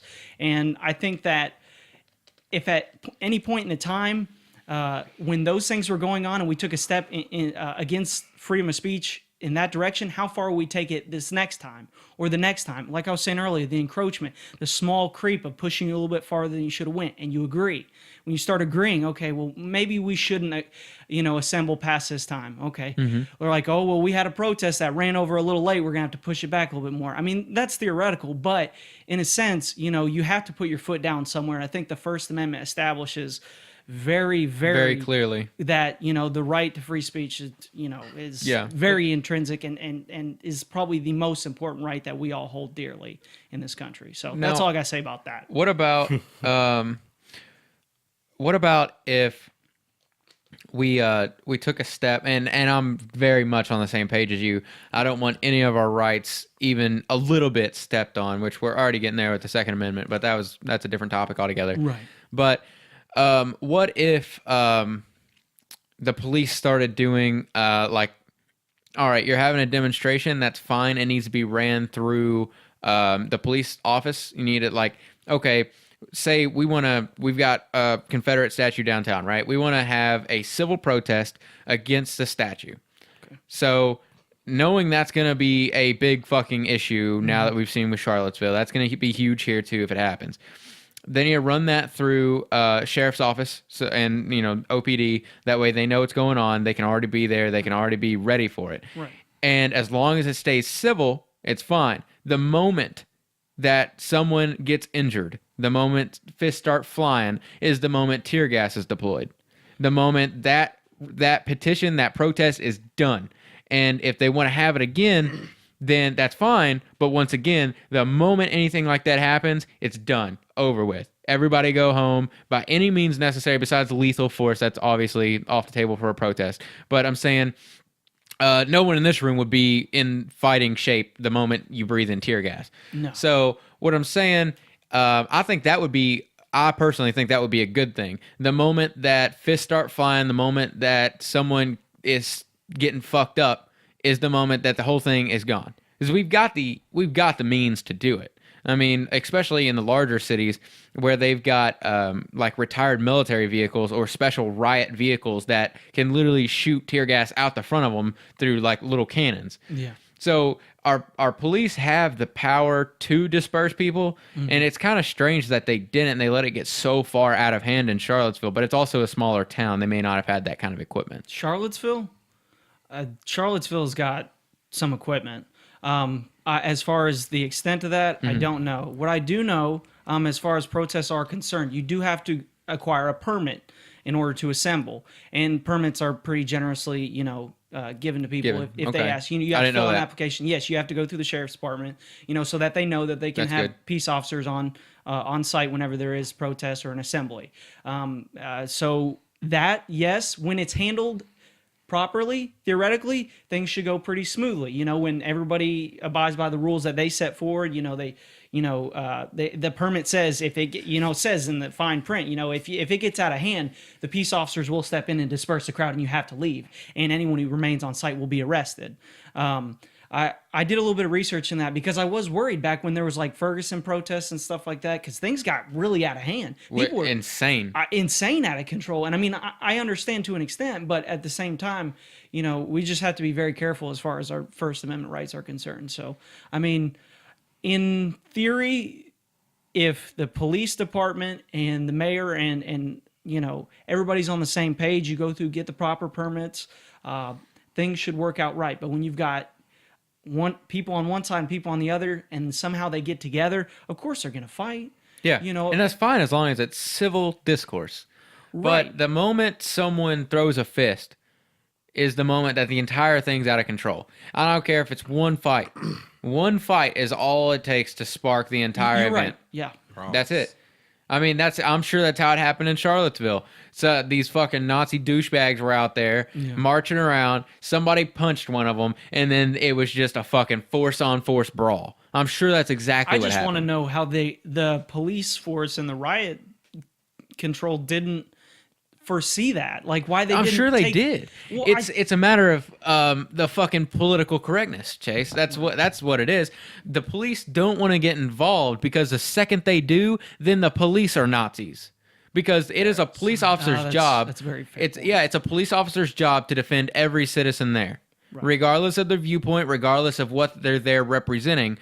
I mean, everybody's on the same page. Nazis are assholes. But they're still American citizens, and our police still have to defend them. Right. That's just how it is. Yeah. But the second that the police intervene is the second that now the Charlottesville Police Department is racist pigs. In some people's eyes, but you're not going to be able to stop people from thinking that originally. If you're willing to make that jump so quickly, it just really depends on the situation. I mean, it depends. Like if me and you, if you were on one side of the aisle and I was on the other, and I went up and I punched you in the arm, and it wasn't very hard. If I just punched, kind of tapped you, and then they beat the shit out of both of us, or if they just beat the shit out of one of us over something so minuscule like that, that's a little excessive, don't you think? All they have to do is, detain us. I mean, but they can't. I mean, well, they can if it's just one fight, like you said. It's very easy to stop one fight. Until that little confrontation has his boys now jumping your boys. Okay, that's when you need Like that. super escalation, because You see once what I they mean, though? escalate, yeah, exactly. But in that situation, yes, you're going to need police escalation to get the situation under control. You're looking at me really. And even if intense. it was, even if it was I was just, just looking down like.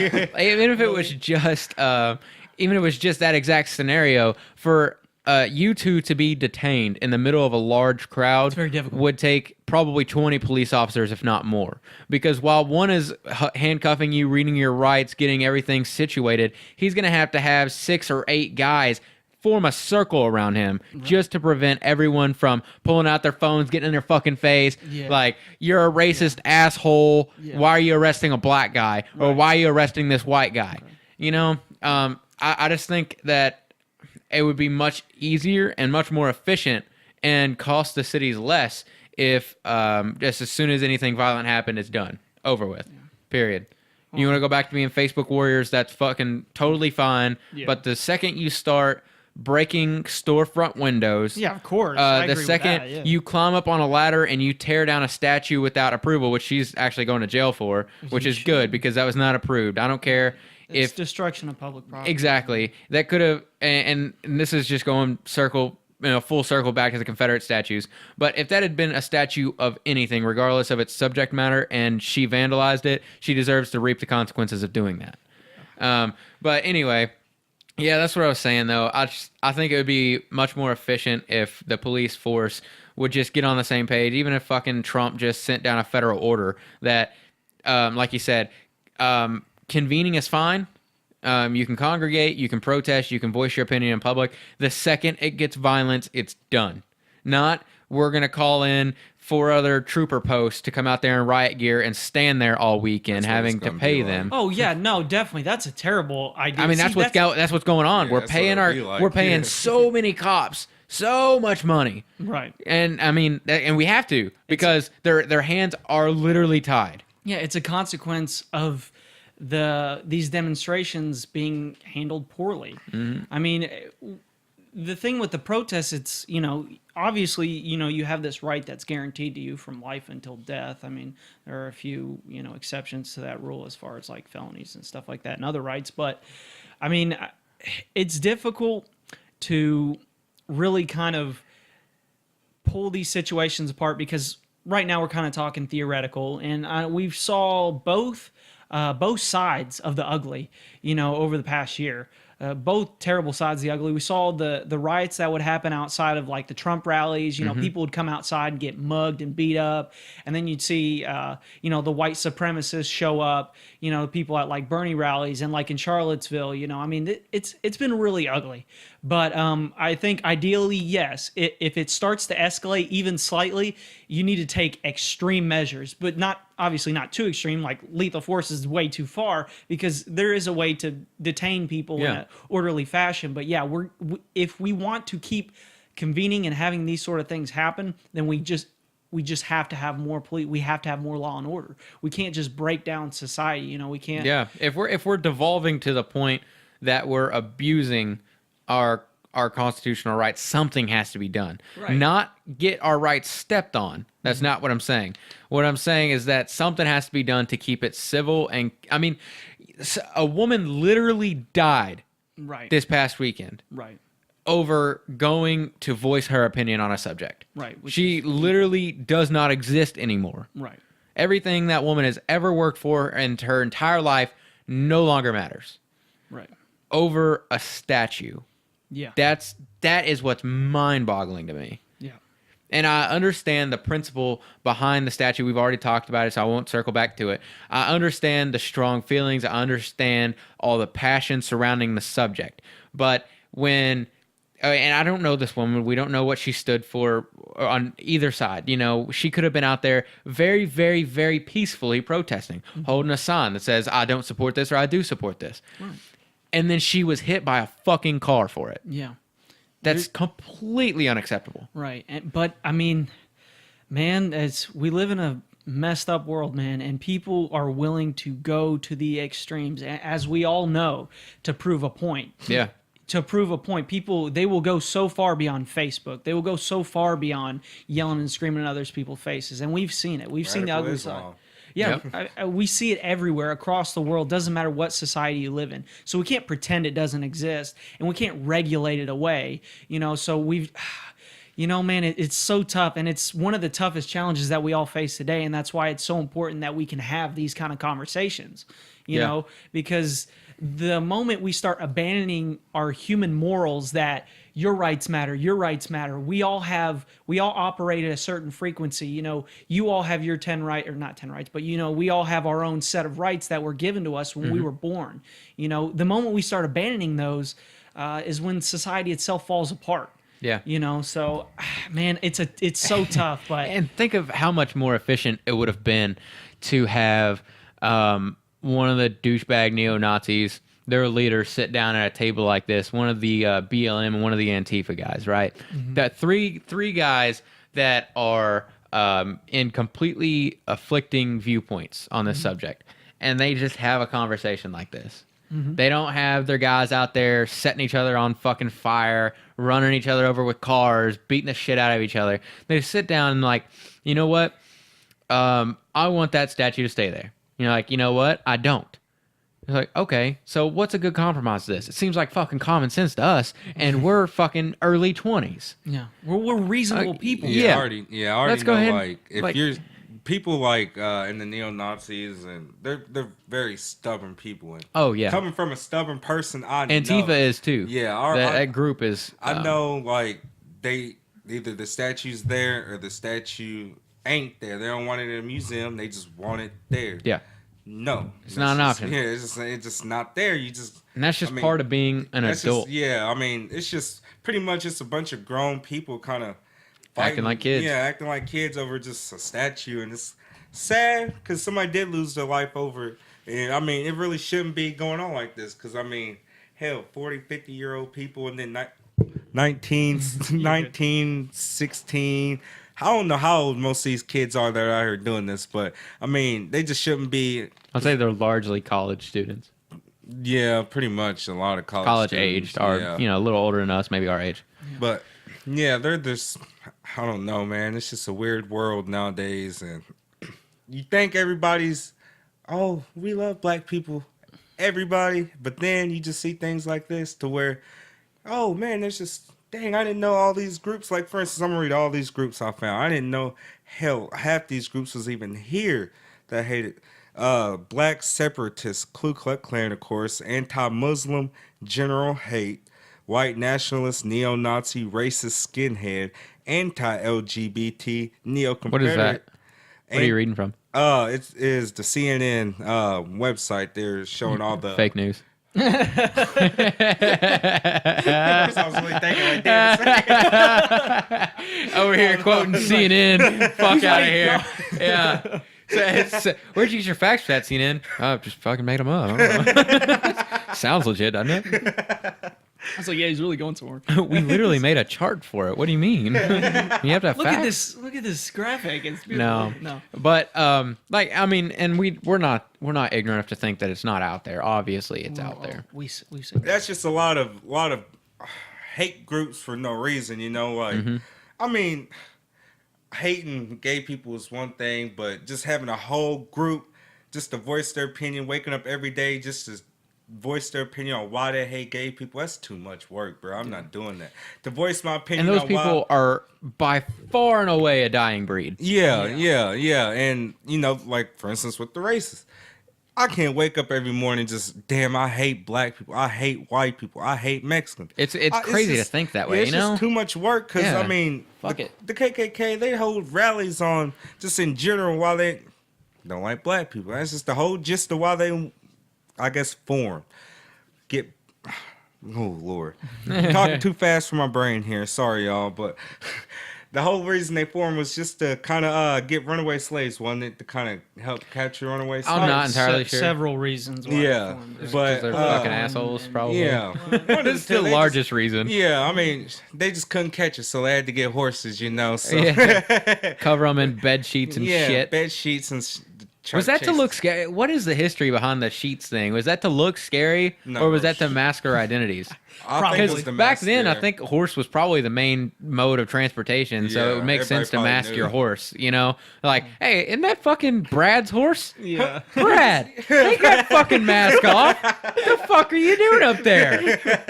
Did you stop at Walmart to get that tiki torch, you son of a bitch? Tried to get me, huh? You tried to get me. Yeah, maybe that's what it was, just to hide identities. And if you have to be that big of a coward about it, why do it to begin with? Yeah. I mean, I'm not going to be a brute about it, but I mean, a lot of the higher up KKK members, they're like court judges, they're police officers. I mean, they're not just ordinary. I wouldn't say a lot. We don't have any facts or statistics on. I'll look that up right now while you're talking. Go ahead. Go ahead, do your thing, you smart bastard. I just don't want to spread false information. That's all. Like CNN. But anywho, Well, let's go ahead and make a pie chart based on what you just said. We'll take all of that for exactly as it is. We don't need to Google this. nothing at all. Just leave it as be. But while he's CNN and that, I mean, I think I need to touch in on the freedom of speech thing. I wouldn't think the world would be too happy, or America would be too happy if that was taken out, just because, I mean, we raise hell. You can't really, you can get in trouble for literally speech and anything. I mean, cops are, if you see how some of them are assholes, you know, so if they can control what you say, when you say it, then all hell's gonna break loose. I mean, if y'all thought the riot in LA was bad or anything like that, take away somebody's freedom to talk in general. That's probably the worst thing that could really happen to anybody. Yeah, you're no longer allowed to speak. Okay, so this is an article by IB Times. Seems to be, it's called IB Times for International Business Times. Mm-hmm. Seems to be pretty reputable. They don't have any outlandish ads or anything. So this basically says that Anonymous released a list of government officials, and I assume government officials means they were elected, so that's kind of what we're basing this on, that are either partaking actively in the KKK or have ties to the KKK. Looks to be about 8 or 9 names on this. So I wouldn't say, oh yeah, they're definitely there. You're gonna have, I'm not defending this in any way, but I would say you're gonna have in every group somebody. You know, it's not illegal to be an asshole. In terms of government officials, God knows how many there are elected officials. I would say well over 10,000 just, you know, in the local level, much less the federal. So to have 8 or 9 names, that's not too bad. And they're dying. That's the best part. Yeah. Everybody, they're dying. They're all dying. We're all dying too. Yeah, think about what that number probably was 50, 60 years ago. Majority. Yeah. I'm sure majority. At least we're going in the right direction for the most part, I would think. You know. So, I mean, at least they're, 8 or 9. At least didn't hit 10. Hell, they're not in double digits. We're down in single digits. It's funny though because it's strange because I feel like if you had ties to the KKK, like say I was just a racist KKK member, I'm a dickhead, right? Right. And I'm in the government. I got elected. More than likely, I've probably got a pretty racially directed platform. It's maybe why I got voted in. Maybe my constituents vote along those lines. However, that's my GoPro. Oh, I had you all the way fucked up, Robert. Oh shit! Was somebody coming in? What's up? Yeah. But all these people, where I was going with that, all these people that were named were completely denying it. It seems like if that is something that you live your life by, that you feel so strongly against black people or whatever, that I don't know if the KKK is racist towards other races as well. They are, yeah. I figured they would be. It ain't white, it ain't right. Yeah, okay. So if you're that racist that you want to join the KKK and in knowing damn well what they stand for and the history behind them, if you feel that strongly, why would you bother denying it? Well, because they're not even truthful with themselves. I mean, they're why would you be that big of a coward if you're gonna be in the KKK. If you want to be a closet racist, and I'll sit here and say I fucking hate black people when nobody's here, and then if I get accused of it, I'm like, I've never said that. But if I'm going to be in the KKK, which is a well-known organization for hating black people and other people besides white people, then I can't very well sit back and say, I never said that. I'm just in the KKK. What are you guys talking about? I'm very open-minded. I'm in the KKK because I like wearing bed sheets. I just like being in a group, honestly. Yeah, that's what I'm saying. It doesn't make sense to me for them to deny it if they're gonna be in the like. Why try? Like, why gangbangers don't deny their blood, a Crip, a GD. They rock it, right? Yeah, man, all in their gear. Yeah. Man. Go ahead, be proud of who you are, man. Just be proud. Let's not go that so far. you know who you are. Yeah, I mean, be proud. Don't deny it, but don't be proud. Yeah, like for instance, well, I don't know any notable famous gangbangers, but I mean, like for instance, let's go with that should say something all in itself, though. Really, stay out of the gangs, kids.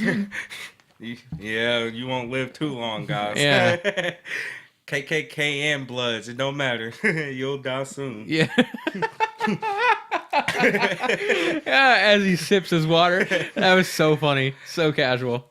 But, I mean, I don't like gangs in general. I just can't do it. I mean, but if I was a Blood, I'd say it. If I was a KKK member, I'd say it. If I was part of the Black Panthers, trust me, I'd say it. I'd be black and proud. I'd be white and proud. If I'm part of the group that's helping me boost my heritage, my people, I'm letting everybody know what the hell I am. I'm KKK, boy. I'm KKK.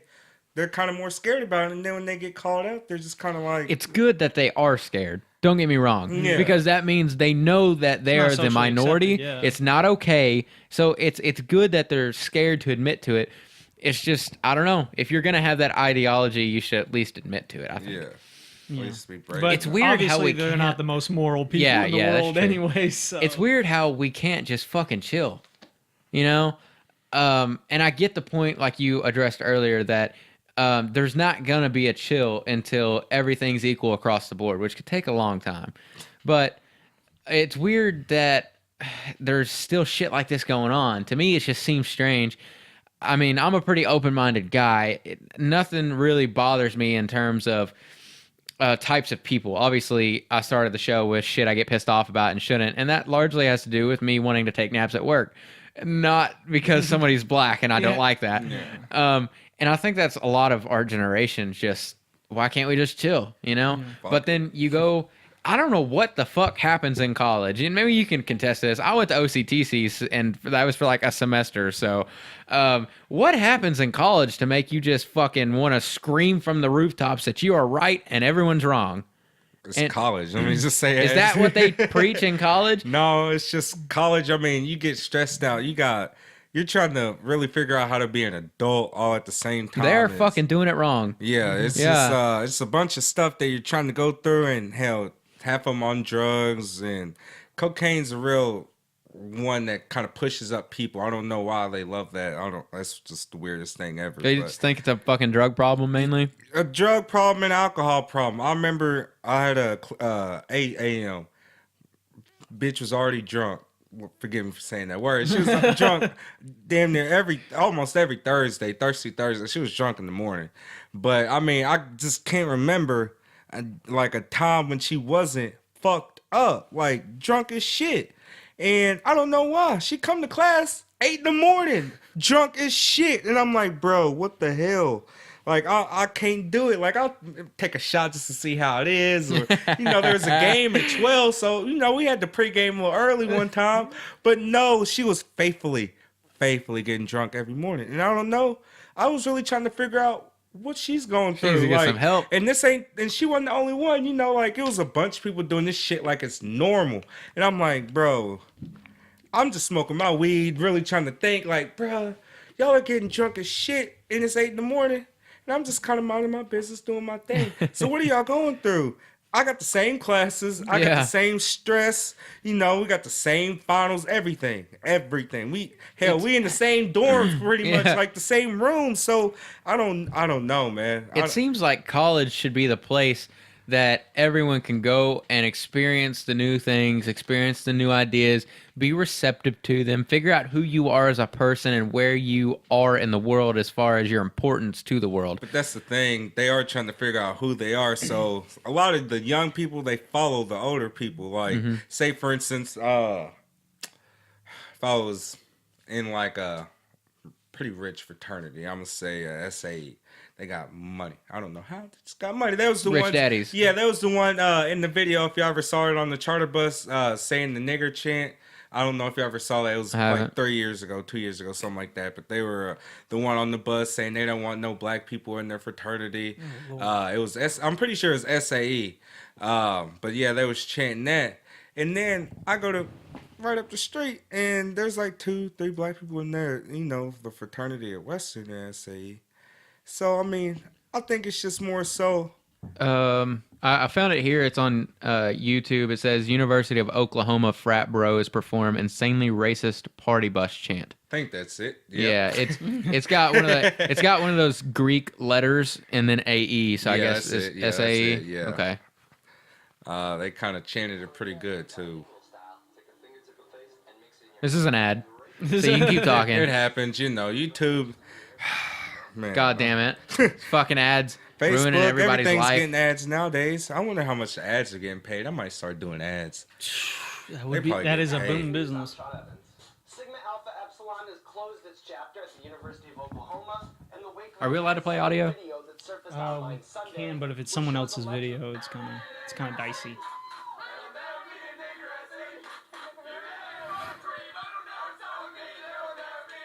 The SAE fraternity is Yeah, Wow. so Now, let me give you a gist of some of the fraternities. They were saying there will never be an N-word in SAE for anybody who couldn't really hear the audio that well.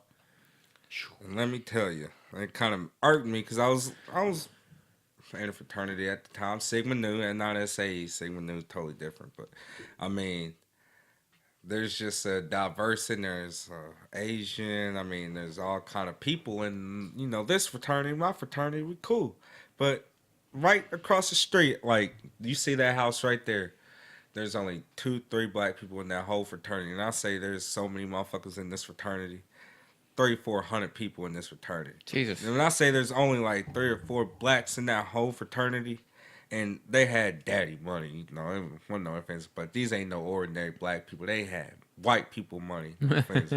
They had job money, boy. So I can understand why they in the fraternity. But I know they saw this video. I know SAE is a little more racist than what they should be. So it kind of gets me to like all these. The people on that party bus, anyway. Yeah. Not hell. I know some SAEs ain't racist. Forgive me, y'all. Y'all know who I am. But You're good. They know. But anywho, I mean, if out of 300 or 400 people, why is there only like 3 or 4 black people in this whole fraternity? And then all these other fraternities, you know, there's, you know, I ain't gonna lie, there was the white fraternity, so there wasn't a lot of black people in general.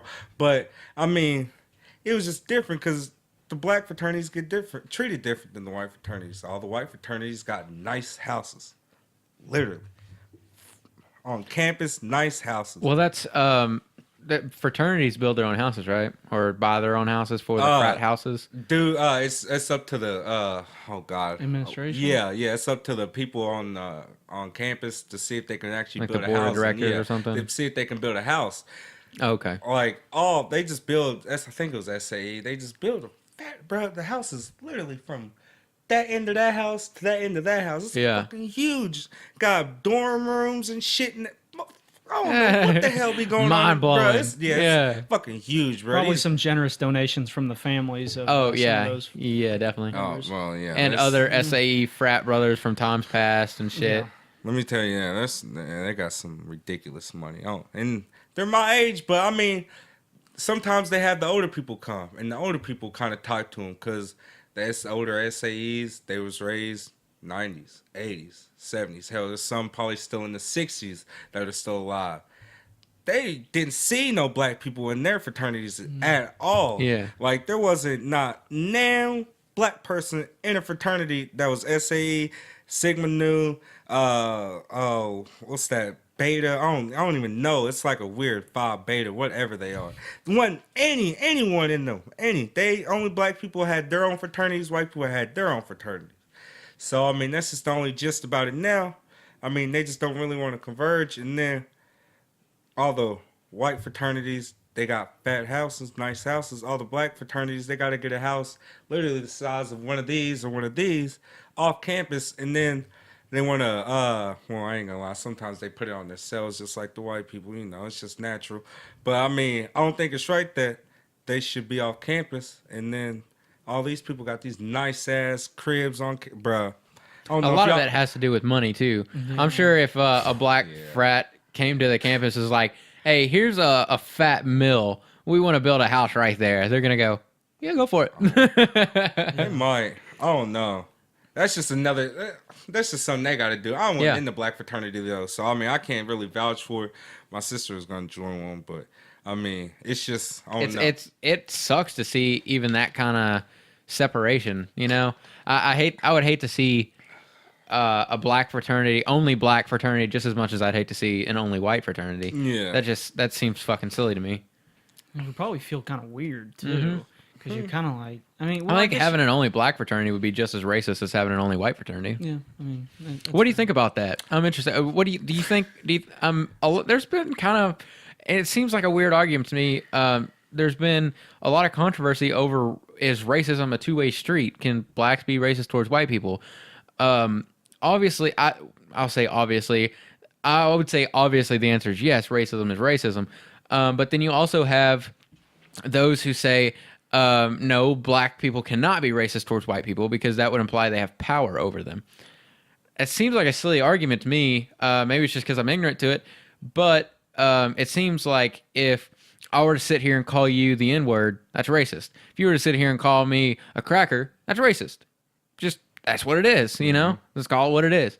Unless, like, you're fucking... I mean, you can call me a cracker right now, and I would not give two shits. A lot of what... You know what I mean? I don't know why y'all don't... I don't like, it's that's just like the worst insult ever. They hate... I don't know. Crackers, like... it don't bother y'all. Like, I don't know. It just don't bother y'all. I don't get pissed off. I wouldn't get pissed off at any racial slur you could throw at me. I just like... You're kind of ignorant, dog. Me, like nowadays, like back in the day when I went to college and stuff, I really did have to deal with a little more racism than what most people did. But I mean, from students? Students, not real teachers, but more so students, because it was only 5, 6 black people. I mean, I can name them all off the top of my head right now. I know them all that we all went to school with. It was only 5 or 6 of us in a school full of 300 white people. Shit was crazy. Yeah, I experienced a lot, and we was in 6th through 8th grade. Yeah, I experienced a lot of shit I shouldn't have. So, I mean, 6th grade, I was always getting suspended because I was always fighting somebody white because it was always saying some ignorant shit. Yeah. My mom wanted to know why. I never told her. I didn't want her, to raise hell because my mom, before she got sick, bless her heart, she would have went down to the school and raised hell if I would have told her. White people's out here making me... The reason I'm getting so mad fighting all the time, getting suspended. In 6th grade, I ain't never got suspended after that because I said, fuck it, I'm not fighting no more. Nigga. I can't fight no more. Like, it's just take it, go about your day. Because if I'd have kept fighting, I'd have been at Burns. That's why I said, dang, I should have went to Burns. But, I mean, it's just... I was only 13, 14, and that was just back in 2008, 8, 7... and like 9, I was feeling racism. Real deal. Hey, nigger. Racism. Not no regular. Really? Real deal racism. Do you think that was from kids trying to be funny or like just being like stupid around their friends? Or do you think that came from a place of hatred? Most of them try to be friends with me now. But they don't know, like... It's as you grow up, too. Yeah, I really don't forget, a lot of shit. So, I mean, I hold grudges against people. I can't remember what I did this morning, dog. No, well, I can't forget. Some things, the important shit, I can remember. But, I mean, I can't... Hell, Lord forgive me, I almost forgot my girl's birthday, and it's fucking already passed. Oh, son of a bitch. Dude, my 1-year wedding anniversary is in 10 days. Right You on. see why I'm here? Shit. That's less than 14. All right, y'all gotta remind me of that. I gotta Holy remind hey, you. yeah, y'all do. Hey, if I miss that, boy, I am in it's deep 17. water. Yeah, you better got set a I'm all the reminder. way in the deep water. Yeah, divorce. At what time are we into this now? A little over an hour, probably. Oh, well, yeah, Longer. we're about at 2 hours. Oh yeah, she's not listening this far. That's for sure. I'm golden. Don't worry about it. You're good. Yeah, I think it's the 28th, which is not next Monday, but the Monday after. I got some time. Yeah, you got a little thing. Yeah. What should he get her? All right, go ahead. What was I saying? Oh, know. yeah, I forget that little shit. Like I said, I don't know what the hell he was just talking about. My You're mind just talking went- about racism you dealt with. Yeah, Oh, racist experiences in middle school. Now, for instance, I'm a grown ass man. I ain't been to college. Hell, I don't need no 6th grade education, bitch. I'm smart, you know. So my sister, my older sister, Bitch, I'm smart. All right. so That's my fucking sister, funny. she went to college U to help my little sister. I got an older sister. My mom, she adopted 2 little kids, brother and sister. So my sister, she was taking her down there to get her classes and whatnot. And at College U, they got little columns, concrete columns when you walk out. On one of the concrete columns, it said nigger on there. Literally, plain as you see this bottle, it just said nigger on there.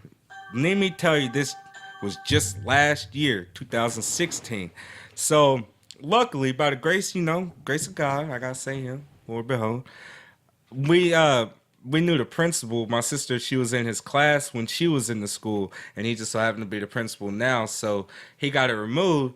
But, I mean, it's just the little things like that, like, why does she have to still see that? And she ain't even fully black. She ain't even need... Kids in 6th grade don't know shit about Yeah. racism, like, unless they're literally taught it. Yeah. Literally taught. I didn't, Yeah, you're not born with it. You have to learn it from somewhere. You yeah, have to so learn I what it mean, is. it's just once a lot of these people teaching people the wrong ways kind of just die, do their thing, way over, whatever. I don't know. I don't care how they die. Lord forgive me, I just don't, because I mean, it's just bringing more hatred on the people that really shouldn't be hated on. Or in general, like most people was talking about the Mexicans when Donald Trump was being elected.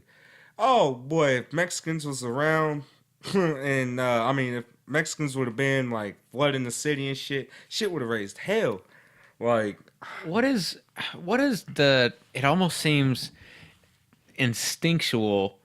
What is our reasoning behind needing to feel superior to a different person? Not necessarily like not even between races. There could be genders, there could be ethnicities. Obviously, we're facing that currently, and I mean, it could be something as little as fucking. We all experience this going through public school. Clothing, like, what the fuck? Like, and it's something now that I think is instinctual. I don't think that's learned. Yeah, I think it's very primal, and for some reason we're always looking for a reason to be I'm better than you. You know what is I think that? it manifests that way.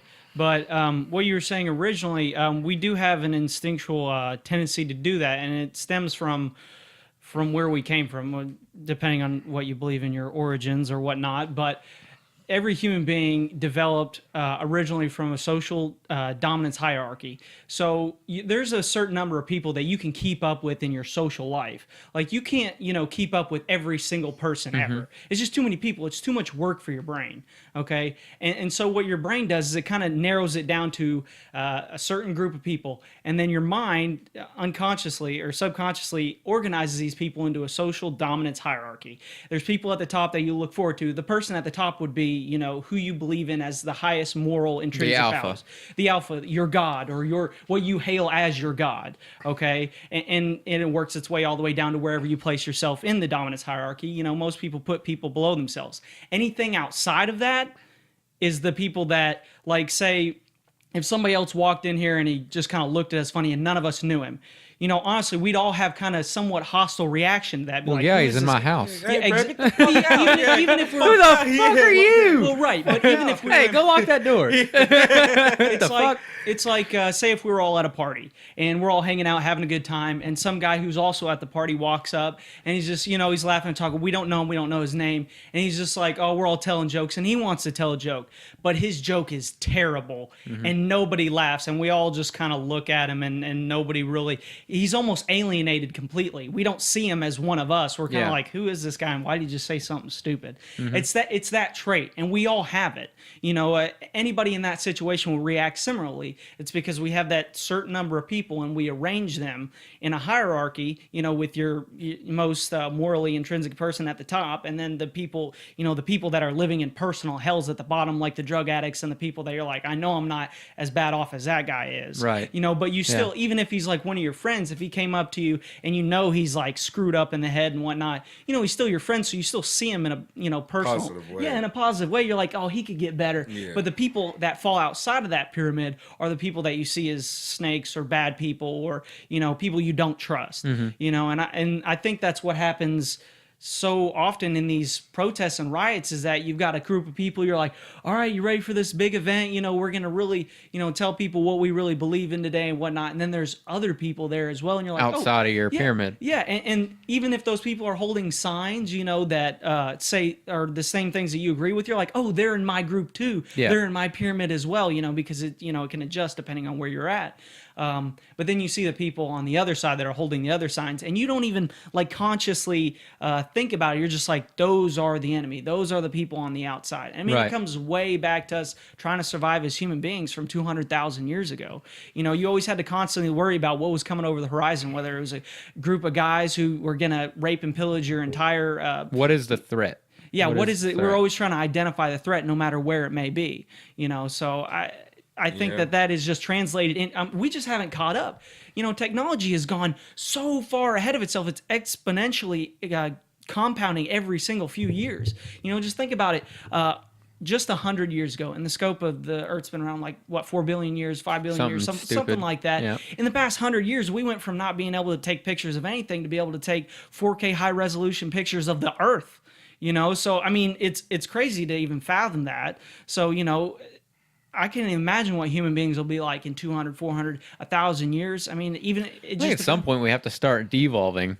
I mean, or maybe changing. I will definitely changing. There's only so much more we could continue as, especially in our current form, in our current situation.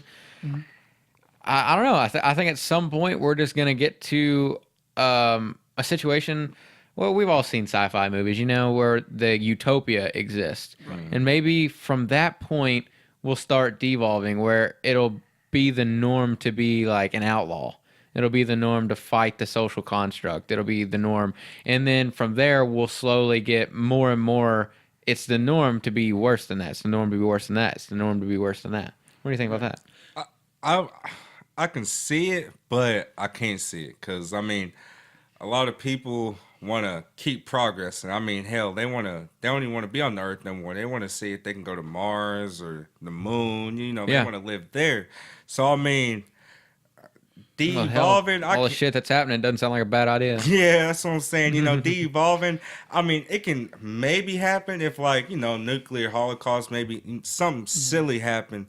But if there's still scientists wanting to live on the moon, damn it, they're going to get to the moon and they're going to persuade every other scientist below them, we're going to get to the moon one day, and one day, hell, they're going to live on the moon. And that's just, and from there, they're going to see other shit, other metals, other, shit that they probably ain't ever seen before. And I think it's just going to keep going from there and keep going from there, escalating. I mean, hell, you can't really, we already been to the bottom as humans. Hell, we used to strike rocks and shit to start a fire. Now we can just pay money to go get a lighter, and we good. So I mean, it's just that simple, So I mean, yeah, eventually we're gonna beat that. We're gonna beat the hell out of off our Earth. But I can't talk about that part either. My mind, boy, ooh, the aliens and shit. Ooh, can't get that far.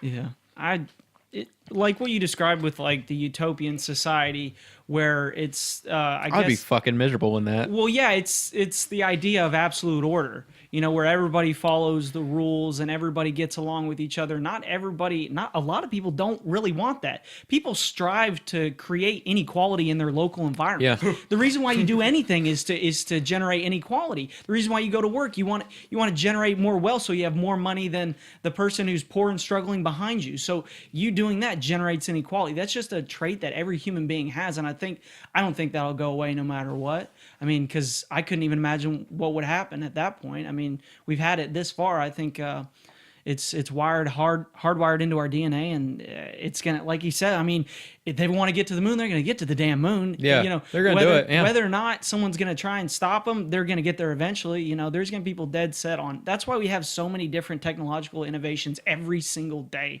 You're talking about this AI that's combating itself in prison. I'm like, oh my goodness. They're talking about computers learning from YouTube videos. I'm like, you can't even keep up with the stuff. Talking about editing the human genome and DNA codes. I'm like, oh my gosh, and they won't stop. No, there's always something else. Yeah, each breakthrough leads to another. Yeah, exactly. It just keeps compounding, and it's pretty crazy. And I don't think that for that exact reason we won't be able to reach a utopian society where it's absolute order, because those people don't want absolute order. They want to rise above. They want things to change. They want to generate inequality. Most people. And in a utopian society, you're post-scarcity, so everything has to be completely equal. I mean, that's one of the reasons why socialism just doesn't work. Yeah. Why communism just cannot work, because people deep down don't want everything to be equal. People want to strive above, and it's a good characteristic for the most part. It's one of the reasons why we're able to have this conversation today, instead of me seeing you and running up and stabbing you and killing you for your freaking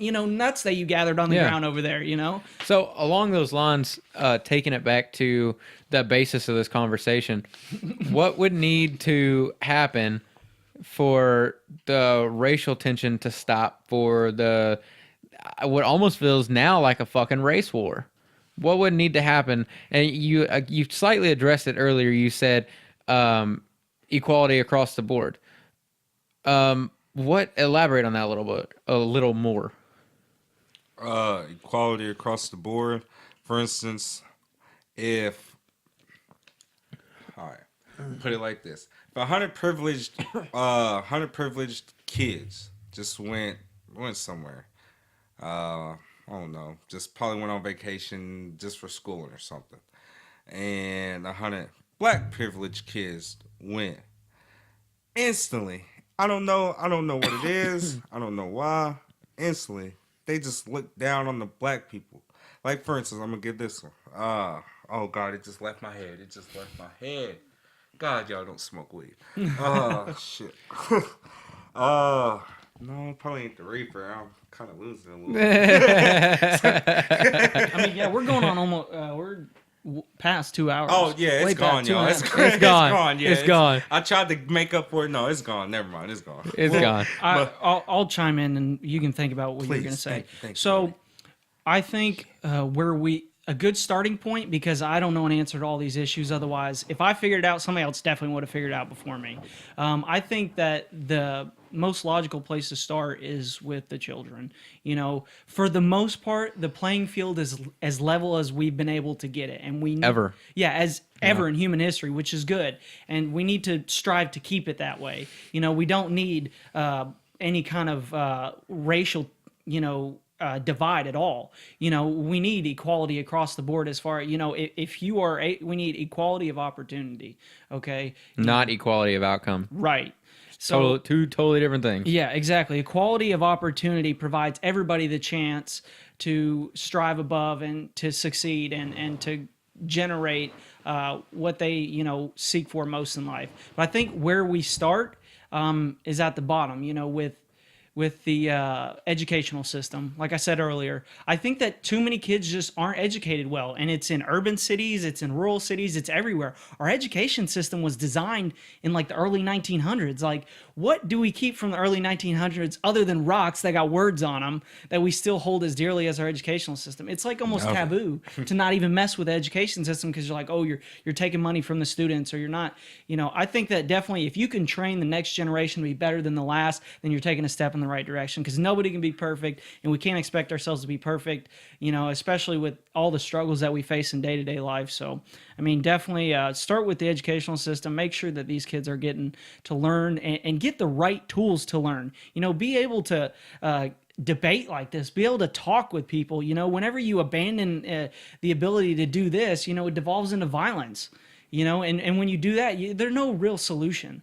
With violence. Violence just leads to more violence. It's the oldest story of man, Cain and Abel, the jealous brother. I mean, that's just really honestly the best way that I think that we as people could go about it, because I think that if everybody's just a little bit more educated and able to voice themselves in a truthful, productive manner, then there'll be less violence. And if there's less violence, there's, more people contributing productively in a positive fashion. I mean, I don't know though. It kind of goes back to what we just talked about a minute ago with the large majority of the people out there.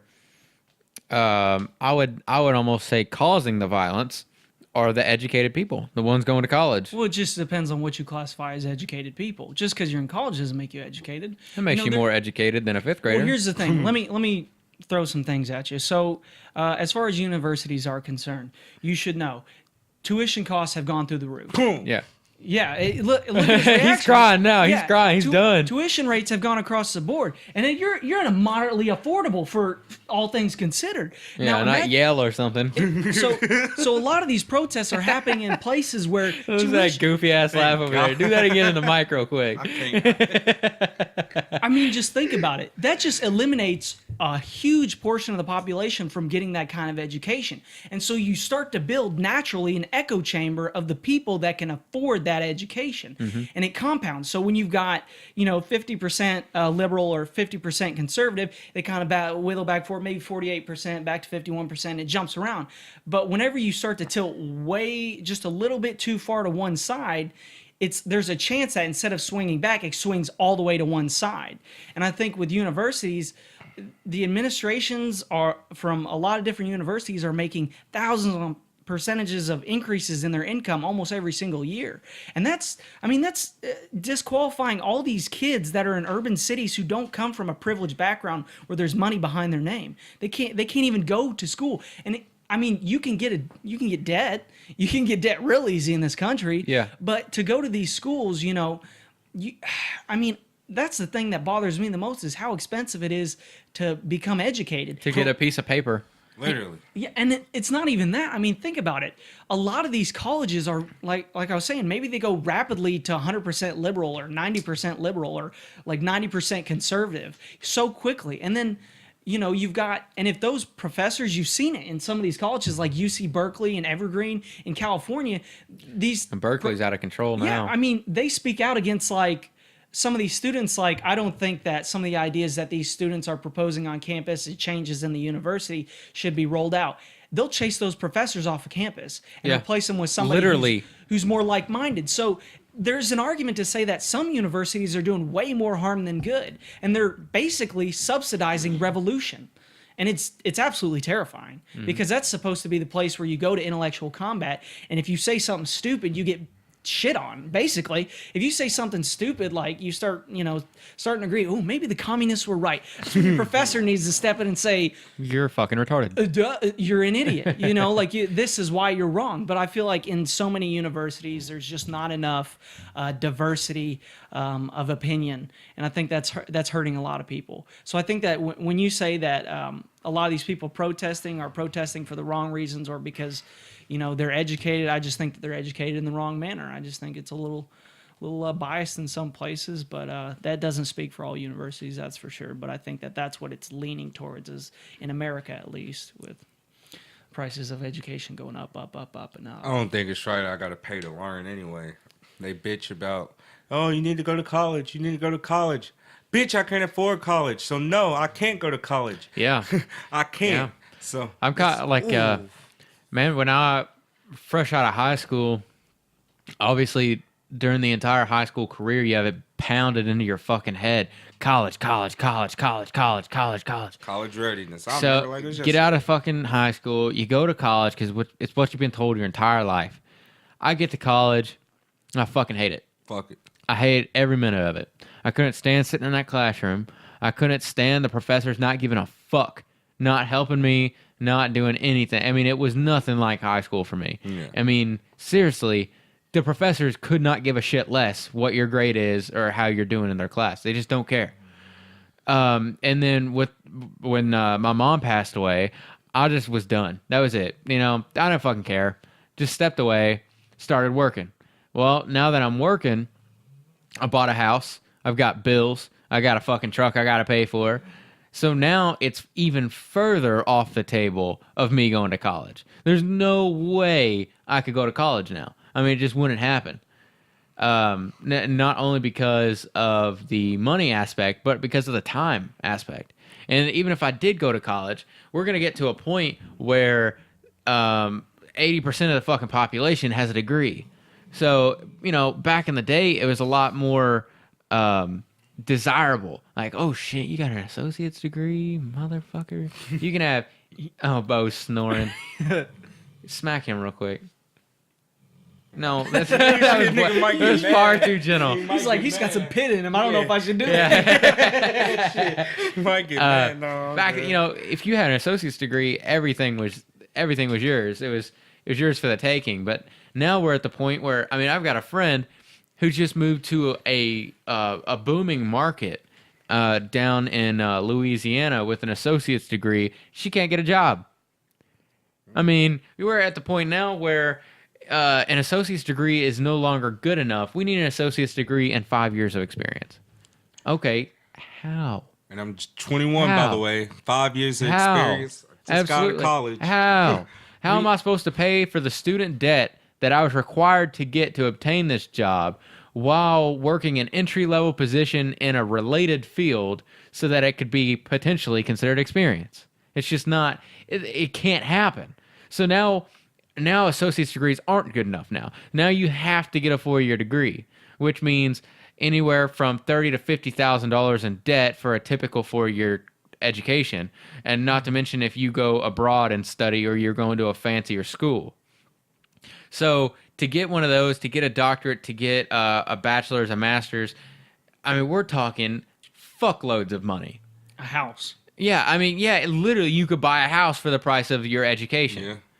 Yeah. And then when you get out of college, you're like, fuck yeah, I'm qualified. I can get a job. It's great. And then the market's just not there. Like, if you got a doctorate and you plan to stay in Owensboro, unless you're literally going to be a doctor, you're retarded. There's nothing for you here. Yeah. I mean, there's not. And that's what I'm seeing more and more of. I won't say specifically where I work, but I work in the banking industry. And anymore, I'm seeing all of my friends go to college, but it's not for your fucking liberal arts. It's for welding. It's for electrician. It's for mechanics. I mean, literally, I have 3 friends who just are about to graduate those programs. Mm-hmm. And those guys are looking at starting out readily available jobs as soon as they get done with school. There's a demand. Making above $20 an hour. I mean, making way more than me. And I feel like my field would be in a higher wage category than a mechanic. But it's just not the case. It's just not. Mm-hmm. So when I'm considering going back to school for business management, I'll have to step back and say, wow, am I going to waste my fucking money? Yeah. I mean, I work with people every day who have degrees in business management, who have degrees in banking. Mm-hmm. And I have a fucking high school diploma, and we're doing the same job. Making far less than my buddy who just got done with welding school and is bringing home $23 an hour with as much overtime as he wants. So, I don't know. I guess in short, I guess it just depends on where your market is. I mean, I'm sure if you go down to Austin, Phoenix, Silicon Valley, places that have an insanely booming white collar industry, that's your place. You know, that's where you're going to want that 4-year at. But if you're going to stay around here where it's more factories, it's more blue collar jobs, don't waste your time, don't waste your money. And that's a hard thing for people to realize, and I'm happy that people are starting to be more outspoken about it, like Mike Rowe and even some of the teachers at Apollo, that were just like, guys, it's not about where you go to college. That seemed to be a huge thing senior year was, oh, where are you going? Oh, I'm going to Murray. Oh, well, I'm just going to OCTC. And then everybody looks down and you're like, oh, you're going to OCTC? Yeah. You fucking broke fuck. It's like, Dumbass. it's like we're going to have the same, if we go for associate's degrees, we're going to have the same degree. I'm just going to be significantly less in debt than you are. But then you also have to look at, like I said, just what you're going to school for. There's not jobs out there for a lot of degrees, and it's ignorant to think that every college or every program that a college offers, every degree that a college offers is going to be automatically make you rich because I got a degree. If you have a degree in photography, fuck you. Yeah. A welder is going to blow your wage out of the water. Speaking of that, I forgot. My sister just graduated college about a year ago, literally a year ago. Congratulations, she's the good one of the family. But you're trying. You're trying. Yeah, I'm trying. I'm getting there, mama. But anyway, so she graduated. She was happy. She was in school for I think 5 years, 6 years, God something damn. like that. Yeah. So She get a master's? No, I'm in a long. No, she was just regular. What's bachelor's? Bachelor's? But, it's just takes man. Yeah. I'm telling you. May have changed her major and shit too. Oh yeah, she Set did you back. that. Like Yep. she was. What's that? Radio? No. What's the thing that puts people to sleep before surgery? Oh, Anesthesia. anesthesiologist, and then she was gonna do some. Medical industry's good I around don't know. here. She did a lot of shit, but anywho, she just graduated and she had gotten a job because she was working in the Aramark. It's like a what's that shit called? I guess food industry. I guess that's what it is. Aramark. I don't know exactly what they do, but anyway, she moved down to Florida because they got her a job in Florida. She was so excited. Cool. When she got down there, this place had roaches and all kind of nasty shit, and like it was just wasn't sanitary for. I guess it was a food place, but she called the manager and whatnot, and they fired her, and her shit was still on the way, like from Kentucky coming down here, and they was gonna pay for it. Yeah. So, with her having this bachelor's degree and whatnot and everything, it was good and all, but it was still she got fired because she pretty much was trying to do what she was taught to do, and she got in trouble and lost her job for it. And she was making $40,000. She was making decent, but I mean, she ended up losing all that shit she worked for no reason. Now, granted, she works at Walmart. She's general manager now, but she just all that hell for no reason, like she really thought she was gonna get a job after college, and she did graduate. She did everything she was supposed to do. It was just The market's not there. it just wasn't there. I don't know. Opportunities. Yeah. She had one opportunity, and then it just after that she couldn't find nothing else at all. Right. Whereas if you go to a welding crew and you punch your boss in the face, you go to a different site the next morning. I mean, it's just that easy, especially around here with all the factories and shit, man. I went for an interview with a Boilermaker job. And Chase knows about this. And in that interview, he asked me if I could weld. And the position I was trying to obtain was a really, really easy position. Basically, you pulled bolts out of a belt. You change the belt, put bolts back in. And there's thousands of these bolts, so it took a couple days. But he was telling me, he was like, it's so hard to find welders. I was like, really? I mean, it seems like, everybody knows how to weld. Shit, I know so many people know how to weld, like I can weld. I can't weld good. I can't pass an inspection on welding, but I can fucking slap a little bead on there. Yeah. But yeah, he was saying that they've had to continuously over the past few years mark up and up and up wages for welders, because if they post an ad, I need a welder right now for $15 an hour, nobody's responding to that ad. They put an ad up, I need a welder for $20 an hour. You might get one right out of college, freshly certified, still needs experience. Yeah. You put one for $30 an hour, you're going to get the mid-grade guys. The guys who've been around the job site 5-6 years, they know what they're doing, but they can improve. Yeah. So, when you're talking now for our area, $30 an hour is a good bunch of money, dude. That's killing it for our market. So when you consider this guy went to OCTC got his welding certs, started job immediately with indefinite job opportunities and a job that's definitely on the rise, according to this employer I talked to. And then you take your sister's fresh, new, fancy bachelor's degree. She moved all the way to Florida, you said, lost Fort the job Lauderdale. opportunity there, could not find another one, right? So she came back, and now she's a general manager at Walmart. So it's insane to think about the two different paths someone could take. Because your sister could have easily went to school for welding. I mean, fuck that. But she could have. She could have went. She would have spent probably $50,000 less dollars, and she would maybe make more, and B have done it in what 60% faster. Yeah. Probably 3 years instead of 6. Yeah. I mean, Yeah. I guess that's the thing about Year and a half, 2 years to get a welding degree. Oh shit. I mean, you're talking about education is pretty much self-investment. You're paying a certain amount of money to add value to yourself.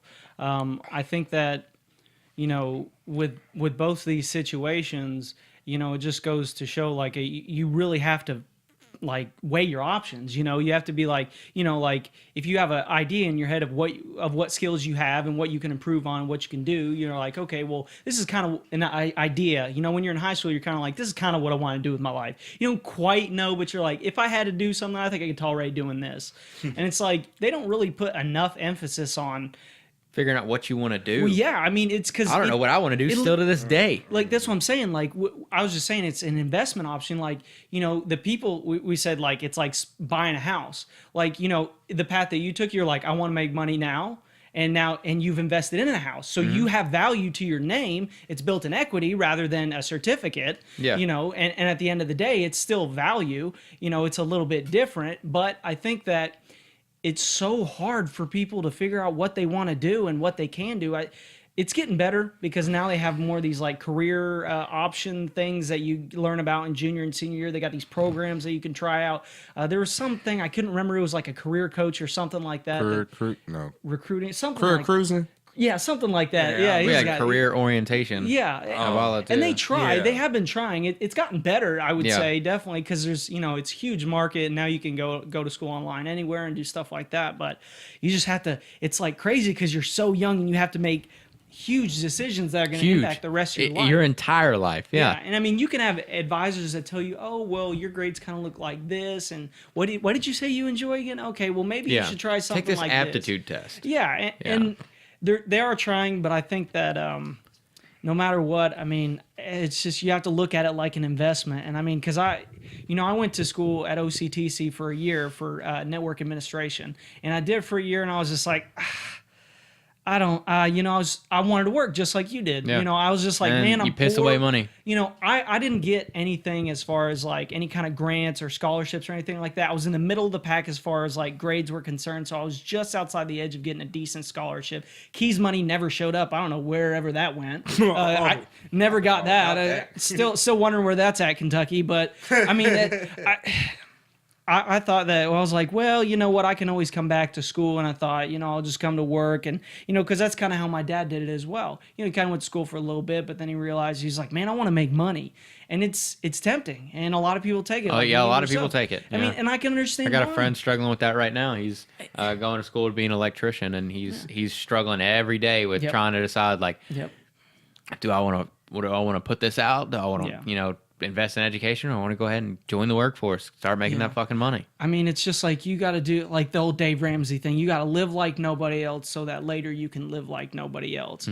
And like that hits a strong chord with me because I know one of my close personal friends who's been going to school ever since he, graduated high school, and he's got he's got two jobs and goes to school. And I mean, that dude hustles, man. I mean, he does HVAC, heating and air cooling. He went and got an apprenticeship for that, and he's working towards his journeyman's and all that stuff. He's going to school for computer software management or hardware management. I can't remember exactly what it is, but I mean, he's working his butt off too, working two jobs because he's also works part-time at a restaurant as well.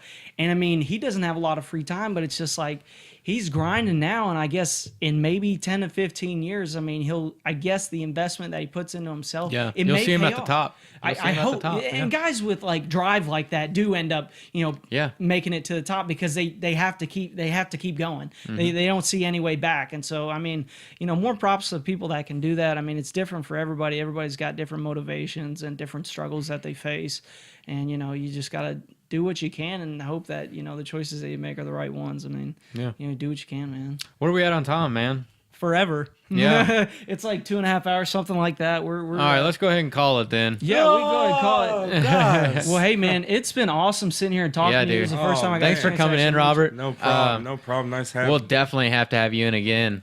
Yeah. I'll make sure my high lasts so y'all can get entertained. Yeah, I'm glad we got a chance to do this, especially on short notice and everything. Yeah, I mean, yeah. with I reached everything out to him going on in the 2-3 news. days ago. Yeah. So And I'm on CPT time, like always. PT. Alrighty, guys. Well, thanks for tuning in with us, and we will catch you on the next episode. See you later. See you. See ya.